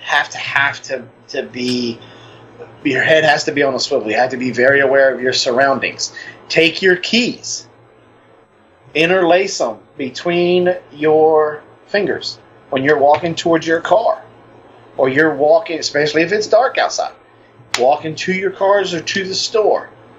Soft tissue is a wonderful thing when you got those keys locked in there. Soft tissue. And I actually had a cop one time thank me for being aware of my surroundings. He's like, "You're making my job easier today." Yeah. The harder target that you make yourself, because look, these guys that are going to mug you or going to jump you or going to try to rape you or anything like that, they're going to be looking at you from a distance. Well, if they see the keys interlaced in between your knuckles, they're like, she's going to put up a fight. The chances of me getting caught increase. Well, it's no different than like your raccoon. You were talking about how a raccoon or a predator goes, how many calories do I have to exert to get that? It's the same risk cost reward. Analysis, benefit analysis is like, is that really worth it? Yeah, the risk reward. Yeah. Christy Betts made a good point. She said, we have a lot of gunfire around here. The granddaughter or the grandgirl knows if I say, get down, she hits the floor. Yeah. Every child should know and instinctively obey a parent that says, get down, and do so immediately. And see, one of the things that you can do to and look, I'm a hardcore believer in this. Those of you that got little ones, Stivers, all y'all, listen to this. Again, 80s kid. It was a big thing in the 80s that you had your own private password with your parents. If that person that was coming to pick you up did not know that password, you didn't put your little butt in a car. That's right. I have that with my kids. I let my kids kind of pick the password, and they picked a funny one because they want to watch their grandfather have to say it, which is fine. I would like to see Jeremiah have to say it or anything. Like, I might just set Jeremiah up so he has to say that to go pick up the kids one time, and hand Carol a camera and like record him. And if you ever use that password, Jeremiah will look at you and say, "You pick up your own kids." But you have to change it up. Just like we have a phrase. If I say this phrase, my kids know that their face is under the ground, that they get as low as they can be, because in a matter of seconds, Daddy's probably going to be popping rounds with his pew-pew. And it's you've got to have these conversations with your kids now, because you have to be proactive with this kind of thing, because being reactive costs lives. Cost safety. Yeah, it's too late once you're in. Yeah, Daryl was making a decal for our grandson's quad. Daryl's daughter and son-in-law bought a quad for 6-year-old Saber. So Daryl says, I can do a sticker for him. So Heather sent him the design. Daryl wanted to enhance it a little bit. Instead of having the letters that he wanted, Daryl put his name on it and was showing it to me. I go, it's not going to work. He goes, why not? It's his. I said, you don't want to put the name of a child on anything. Even though that quad will never leave their yard, if somebody strange comes into the yard, they'll go say, hey, Saber, come with me. And the kid's going to think, well, they know me. I said, that's why when I get the girls' backpacks for the new school year, I never have their name put on it. On jackets, on anything. You don't put a child's name on anything. Nope. Daryl didn't even think about that. Especially that's not the life I grew up in. No, that's not the life we grew up in. But this is 50, 60 years later. Well, for you anyway, you're that old. At least. Everybody, as being a YouTube creator, it's even more dangerous for us, the ones that have kids, because we slip up. I've slipped up a million times and said my kids' names, or you have somebody that you become close with, and they slip up and say your kid's name. So everybody knows my kids' names. That's even one of the major reasons why we have the password in place. But you have to have these conversations with your kids, and you almost, I don't want to say you make it a game, but you try to remove a lot of the stress and the fear from it. So you approach it like mom and dad makes stuff on YouTube, and everybody knows your name, and so the only people that we really want you to go and hang out with if me and mom are not around are the people that know our secret password, because we're secret special agents, and we got to have a secret special password and do that. And then we also, and this changes from event to event. We will say, look, you're only allowed to go to so-and-so's booth. You're only allowed to go, that's the only place you go. Anything else has to run through us before you go do that. You can't just go to anybody. And because that's part of the problem is like when that many people, just in this chat, we've been around with when Jennifer is around, Stivers, obviously Sherry and Daryl. Brenda has been around with the kids. And so, it would be nothing for them to, be comfortable around all of them, but we still make it, you're only allowed to go anywhere. Even if you have to go to the bathroom, you're not going with anybody but this, this family. Yeah. When we're around you guys, Jason, I have to know the password just to talk to you. Yes. It's just one of those things that some people say the sickos. We had this many sickos when we were kids, as there are now when we were kids. They just get better publicity nowadays, or they're more in your face because of social media. I don't necessarily know if I believe that or not. No. But I am definitely aware that they are out there, and maybe I'm more aware and my senses are more up because I am a father, and that may be it. But I don't know. I think we have, for a lack of a better term, I think we have bred this sickness, this evil. We have let this evil take a stronghold in our society, and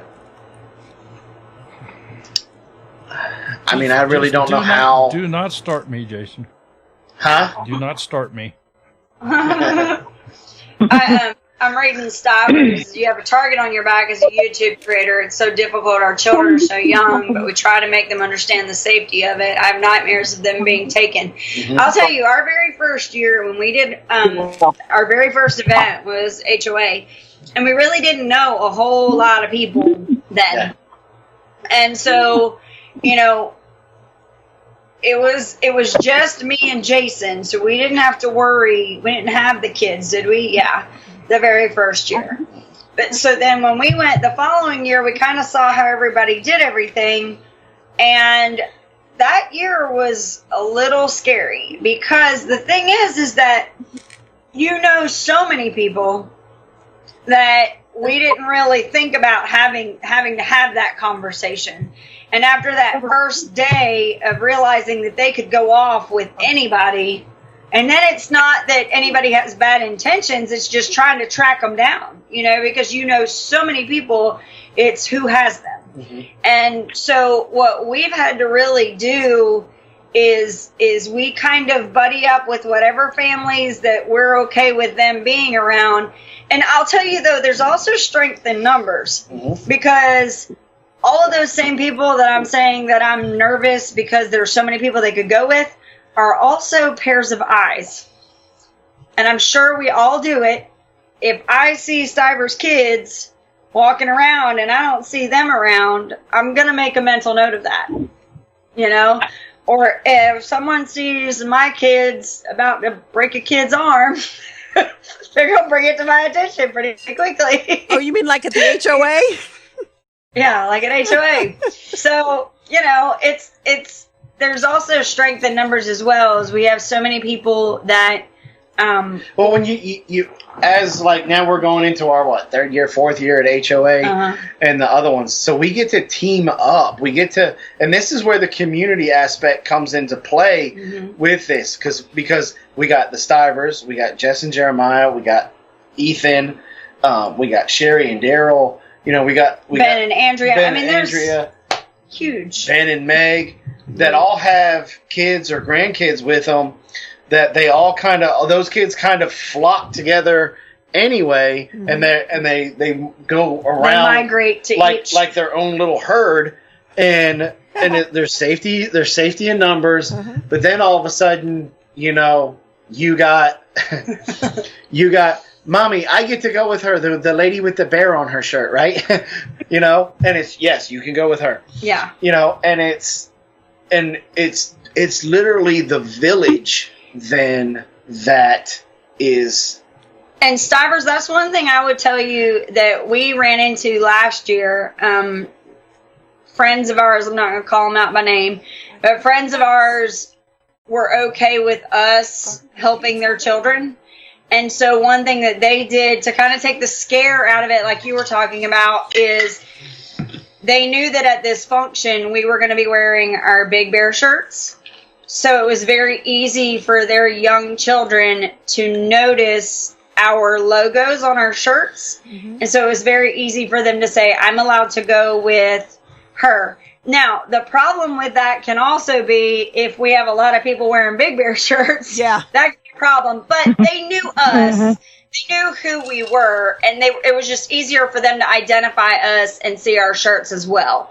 So, you know, or you get ahead of it and figure out a way to make it creative and fun, like how Jason was saying, where there's a password, or they wear a special bracelet, or there's something. You know, one thing I used to teach kids when they were super young, if they got lost, they couldn't. A lot of times, if you ask a very young child what their mom's name is, they're going to tell you mom. They're not going to tell you Robin or Sherry or Brenda.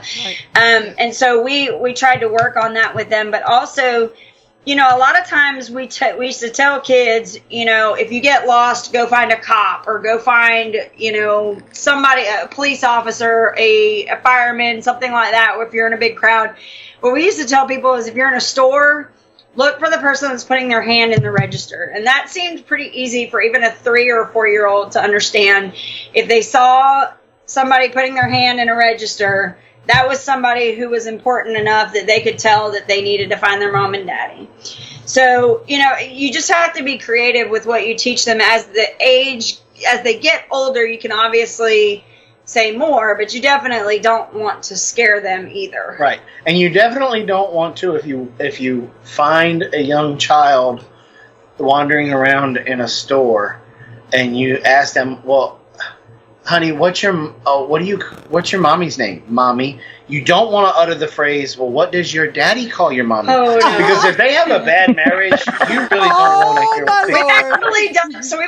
It's a funny story. We actually did have that happen one time. There was a little kid running around Walmart, and nobody was missing him, apparently. And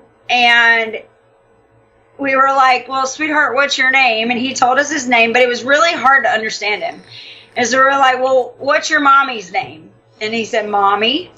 And we're like, well, what does your daddy call your mommy? And he started saying cuss words, and we were like, oh, okay, no. No, that's not what we want to know. What's your daddy's name? Daddy. When my daughter was a toddler, we went holiday shopping down in Columbus at what then was, before Toys R Us, it was Children's Palace, I think. Yeah. And I happened to turn around, and Kara was gone. Nowhere. Oh yeah, nowhere to be found. I was frantic. I'm walking up down every aisle, calling her name. No Kara. All of a sudden, on the PA system, I hear, we have a lost mother in the store, and right away I knew who they had up there. So I was at the very last aisle and in eye shot of the customer service desk. So I'm standing there staring at this little lady talking on the PA system, and there's a young girl sitting on the counter staring back at me with this biggest smirk on her face. And I know she could read my lips. Yeah. My brother used to like, you remember back in the day where all the clothing stores, they'd have the big long circular racks? Oh yeah, they'd hide under them. Yeah, he would stand up because it had a little platform. Yeah. And so he would stand up on the platform so you couldn't even see his feet. And it was so bad. My mom would, I got to a point where I had to be responsible for following him around everywhere he went so that at least she could find me. She knew where he was. Yeah. It was crazy. We took a trip to Robin's one cousin that we're very close with. He was getting married. So we rode a train down to New Orleans. Because he was getting married in Baton Rouge. Yeah. And so we went out and bought all three kids overalls and told them, you're wearing Blaze was hard, but he got the fear of Jesus put in him, and he put the overalls on because he didn't want me to put them on him. But different story. I had them all in overalls. Now, Ladessa was barely walking. So she was like less than 2 years old. And then I went out and bought D-rings. And I had Robin make a 550 cord belt that was on one end of the D-ring. And went to another D-ring, went to another D-ring. And then I clipped these kids together. And it was the D-rings that had the screw on them. So you just couldn't grab it and pop it loose. You had to physically be able to do that. I clipped each kid to each other and then to me. Because New Orleans it's a big area for kids to get snatched in. And I got some ladies and even some men were threatening to call Child Protective Services on me because I did that, and I, offered them my cell phone. But I was not going to let that happen because when you're trying to juggle luggage and car seats and get the rent-a-car, kids They wander. Yeah, we had a chain gang going. That's exactly. But we even made it fun because they had heard that song. So at least Blaze and Carol would sing it, and they would do their little step. So it was, and then the really funny part was they all wore overalls, and so boy, that would not be politically correct now. if the two No, girls wouldn't. would get to running, Jason would just pick them up by their overalls and just let them Ladessa used to be so funny with that because anywhere we would go with Ladessa, I always made her wear overalls. And if she would get to going too fast, I'd real quick just grab the back of those overalls and just pick her straight up and bring her back to me. She got to the point that as soon as she felt the overalls go tight, she'd just go full limp. And she would be like a puppy when the mama's got him by the scruff of the neck, just be hanging there like, yep, went a little bit too far. Yep. Go ahead, just hang here. Jonathan, I had one of those for my daughter, and Misty, hidden within myself. When she was young, and the first time we took her to Cedar Point, which is a well, it's bigger now. It's an amusement park. Yes, yeah. I had it was a harness that went across her, just like a dog harness, went across her chest, and it had the leash that connected to my wrist. Yeah. Oh, really? Oh, yeah. I got some nasty looks and some nasty comments. I always used a choker collar. I thought that got quicker reactions. Blaze used to have, when Blaze was 5 and 6. But you used to use the one with the prongs in them, Daryl. Blaze used to have the worst habit of just bolting off when he was like 5 and 6. And I finally grabbed him one day because he scared the bejesus out of us. And I grabbed him one day and I said, boy, we're in Walmart. I will go over there to the automobile section, buy a bunch of bungee cords, tie one end to you, and tie the other end to a brick. You go and run off again. I'm going to let them bungee cords stretch all the way out, and then I'm going to let go of the brick. He stopped after that. I had one with my grandmother. But then that also turned into a game with Blaze as he got older, where he would start dipping in and out of aisles and then come around out of nowhere and scare the bejesus out of his mom. And so one day, one time he was trying to do that, and I caught him out of the corner of my eye. So I hid behind another aisle, another corner, and he went to come around to go sneak up and get his mom, and I jumped out and I just pushed. And there was that big has all the bouncy balls in it, and it's just got them little rubber bands in there. Well, Blaze is so skinny, the rubber bands didn't even move as he went through there. Just went right through. The only reason why we knew that's where he landed because balls started coming out of the top. And he went in there, shoo.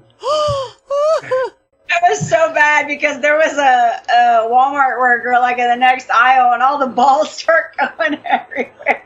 And I just turned and kept on walking. And Blaze started trying to swim his way out of there, and he got out, and that lady looked at him and said, "You're picking up every single ball, or I'm calling the cops." Yes, ma'am. Oh, too funny. Too funny. Because, I mean, Blaze was only like this big. Blaze is still only so big. You know? So he slid right in between the rubber bands thing like it was nothing. Yeah, it was pretty funny. So He's definitely. So no more callers? Well, it's almost 11 o'clock. And? It's Mama's bedtime. Stuck with me. I was going to say, Mama's gotta get to I'm bed. surprised Mama there still has her eyes open. Yeah, it's pretty late for me. Yeah. But yeah, to the moms that think they don't want to scare their kids, honestly, if you create a safety net for them and they know that's what it is, they're going to feel safe rather than so scared. Right. Mm-hmm. That's right. Yeah, that's true. I think education is the key. Yeah. And we gotta have these conversations now. You gotta have the conversations with, especially right now, that not all cops are bad, not all people of color are bad, not all people who are different than you are bad. We've got to start having these conversations, and you got to start educating your children. And we've got to let them, you cannot let them grow up in fear. We have to educate them. We got to educate them in God's love, and that's the way you just got to do it. And that's how the world changes. Mm-hmm. Well, it's 11 But o'clock, I think, just like with kids and rules and everything in the household, you have set rules, and it's for their safety. The same thing outside the home. They are there for their safety. And honestly, I think half of what's wrong with this world is there wasn't enough rules and regulations on some of the young adults now when they were kids. Yes. They ran rampant. What gives you that idea? I have no idea. But the reality is if kids know where they're safe at, if you make it a safe environment, you set down the rules and the regulations, they need boundaries. And they feel safe within their boundaries. Mm-hmm. Yeah, I agree. Yeah. I agree. And they're going to test those boundaries. That's part of their job. And as parents, you get to make the decision, because you can tell a child, like Blaze, over and over and over again, that if you stick the butter knife in the electric socket, it's going to shock him. But they're still going to do it. So you have to make that decision to let him get zapped. It's 110, he'll be okay. He'll never do it again. He'll be grounded. But sometimes I think we overprotect. We're handing out trophies for absolutely no reason. Yep. There is, ladies and gentlemen, I hate to be the guy that wants to tell you this, but when you play a game, somebody has to stinking lose. Losing sucks, but it has to happen. Right. And you have to learn, when you work super, super hard and you still end up on the losing end, there is a process, a mental process that you have to go through to be able to accept that loss. And when we take that mental process out of the way, that's why we have mental health. Some of the mental health issues that we have. Kids not being able to handle rejection. Kids not being able to handle losing, because this Little League gave them a trophy because they showed up every day, they expect that when they go to a job, that as long as they just show up, they should be making $60,000 a year. And it just doesn't work that way in the real world.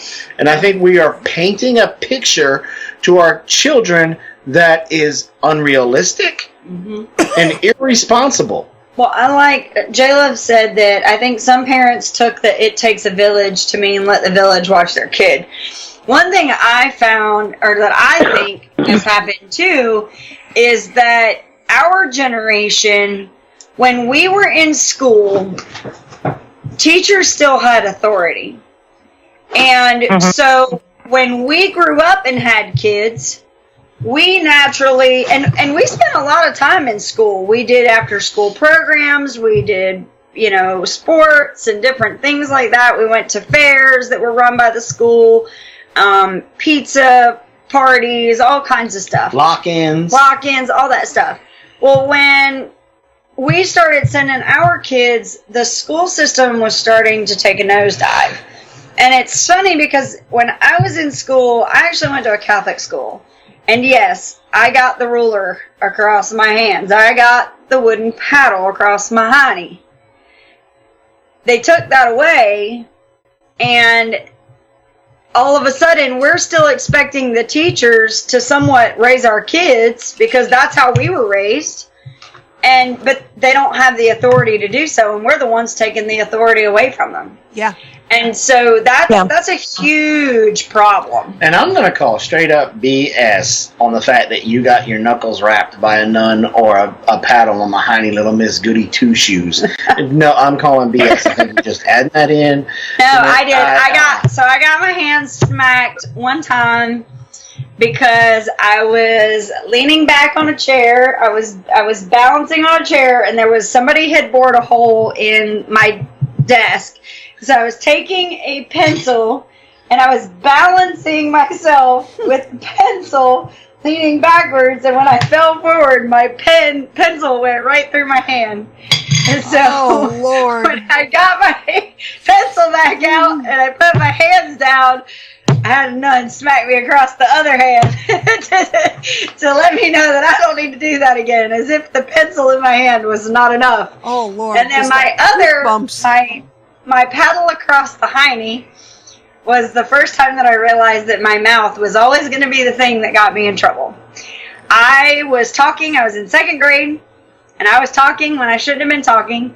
And so during recess, my punishment was to stay in and write, I will not talk in class, I will not talk in class, da da da da da. So I did that the whole time of recess, and after recess was just about over, the nun asked me to come to her desk. And she said, Robin, you're such a good student. Why were you talking in my class? You know we're not supposed to talk in class. And I looked the nun straight in her eyes. And I said, I'm sorry, the devil made me do it. In a Catholic school. Those are not cat ears. Those are devil's horns. Devil's horns. And she paddled my honey for that one. Because I didn't say it like, I'm sorry, the devil made me do it. I was like, I'm sorry, the devil made me do it. She was like, what? Right across the honey. Last time that ever happened. Oh, goodness. So. Oh, that was too funny. Yep. So that's why I'm the goody two shoes I am today. I don't want my knuckles wrapped or my hiney spanked anymore. We're not even going there. Look at Jason's eyes. I got like golf balls. I got like We all need Jesus. Let's talk about Jesus. Right now we need him. You can tell I'm getting tired. in my live stream? Yeah, I see that. Yeah. Brad's in Wyoming. Well, hello. Hey, Brad Talby. I wonder if he's delivering trailers. Yes, he had a picture on Facebook of one he had Ah. had the other day. Because somebody said, "How'd you get that job?" And he said, "Filled out a form." I haven't seen Brad in a long time. He used to come. In our stuff. I don't see him anymore. Jason, do not stop her. Anyway, Sherry needs Jesus. Yeah, right. I hear you, Jessica. Okay, well. Sherry, we love Sherry. She just doesn't understand that there's a part 2 to the book. Yeah, I have part 1, the original. I have two copies of that. Anyway. It just kept going. You just don't understand it. It didn't stop right there. There's more to the story. Part 2. I have it in Hebrew. Would you like those? I have the old and the new. I have a Happy Hanukkah spatula, of course I would. I know you do. And ice cubes. We had the Dreidel ice cubes. Or you can make candy in those. Yeah, but we use them for ice cubes. But yeah.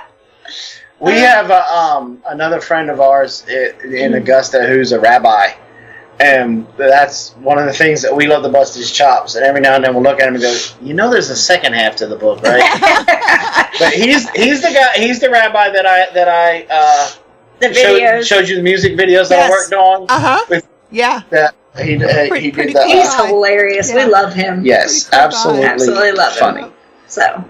All right. Well, Mama's got to go to bed. Yeah, Mama's got to go to bed. Has to go to work in the morning. Well, we want to extend a very, very special thank you to all of our moderators out there tonight. You guys did a great job.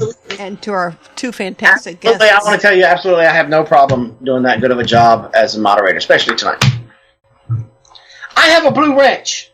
You aren't using it. I'm using it later for you.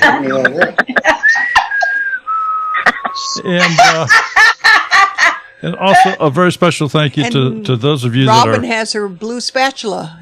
He has marks that look like a menorah. We'll know what was going on. Okay, and a special thank you to all those folks that have a little smudge behind them and or dressed in green. Those are people that have joined Smudge's people, and we certainly do appreciate that. So if you'd all like to help out the channel, just click that join button down there below. We certainly appreciate it. and we do get back to you. You two down there in Georgia, thank you very much for joining us here tonight. I think it's been a fun night. Short notice. Yeah. Yeah, I didn't get a chance to really, build up a whole lot of questions for you here or anything, so it was probably easier. Didn't have to think much. Well, I mean, Robin was here. We didn't really have to talk that much either. You flinched. Acknowledge the power. You flinched. Just don't even have to smack you anymore. All I gotta do is lift my hand up. So coming in there with a DDT. Anything you guys want to, last words you guys want to say to anybody or? That's right, TJ. We do too. We love them bears. If y'all are not subscribed to us, come on over, check out our channel. We would love to have you. We have our own group on Facebook called the Big Bear Nation. You're more than welcome to come, but you have to answer the questions. Scroll down. There are 3 questions. No, there's 4, I think. 4? Then Robin added another question. No, the very one at the bottom that everybody always doesn't see and doesn't answer is, do you agree to follow the guidelines or whatever, the group's guidelines and rules? Uh-huh. And people forget to scroll down to see that last question. So that's a Facebook issue. Be aware of that there is another question. So, so come on over, join us. Hey, if you are struggling with weight, Broussard, Homestead, and me, Brett Broussard, Big Nose, we are doing a weight loss challenge. We are going to be having weigh-in videos. We've kind of changed it up a little bit. If you haven't noticed, we haven't put one out, or I haven't put one out. He slipped one out on me on Sunday. Yesterday, yeah. But we're only going to be doing weigh-in videos once a month because it started to add a little extra stress to the situation to where it was becoming more about the numbers on the scale instead of eating healthy and eating correctly. Right. But if you are struggling with your weight and you want to find a group, it's called the Big Bear Broussard Weight Loss Challenge group on Facebook. It also has security questions to let you in. Make sure you answer all of those. But we're in there sharing recipes, different exercise routines, just being real motivating to each other. We also have a lot of cheerleaders in there that will kind of come in and give us words of encouragement each day, so that we really appreciate them as well. Because for a lot of us, we're foodaholics. We're addicted to our food. We eat our emotions instead of, because it's all of a sudden it's FUBAR to go up and punch somebody in the face when they're aggravating. You can't do that anymore. I don't know what's wrong with society. I don't know that you ever could do that. Just saying. Yeah. And so it's a great thing. I know a lot of folks struggle with it, and a lot of folks struggle with it with the mental capacity of it, of just changing behaviors. But you got that group, and please watch our videos. Plus, they have their 20,000 subscriber giveaway coming up. Oh, and Brenda just left. I was going to ask her if she has anything else she wanted to say, but Brenda just left. So, Duncan 1900, thank you for everything you guys do, not only for our channel, but all the other ones you help out with. Amen. Yeah. Yeah, we love Brenda. Sherry, anything else? No. Okay, folks, thank you so much for being here. Next week, we are scheduled to have a homestead life in Appalachia. So, we will see you next Monday night. Tomorrow night, we have Tech Tuesday, and Thursday night, we do the channel reviews. If you're not subscribed to us, hit that subscribe button. Take care, everyone. See you later. Good night, y'all. Peace out. Whoa. You see it, Tori?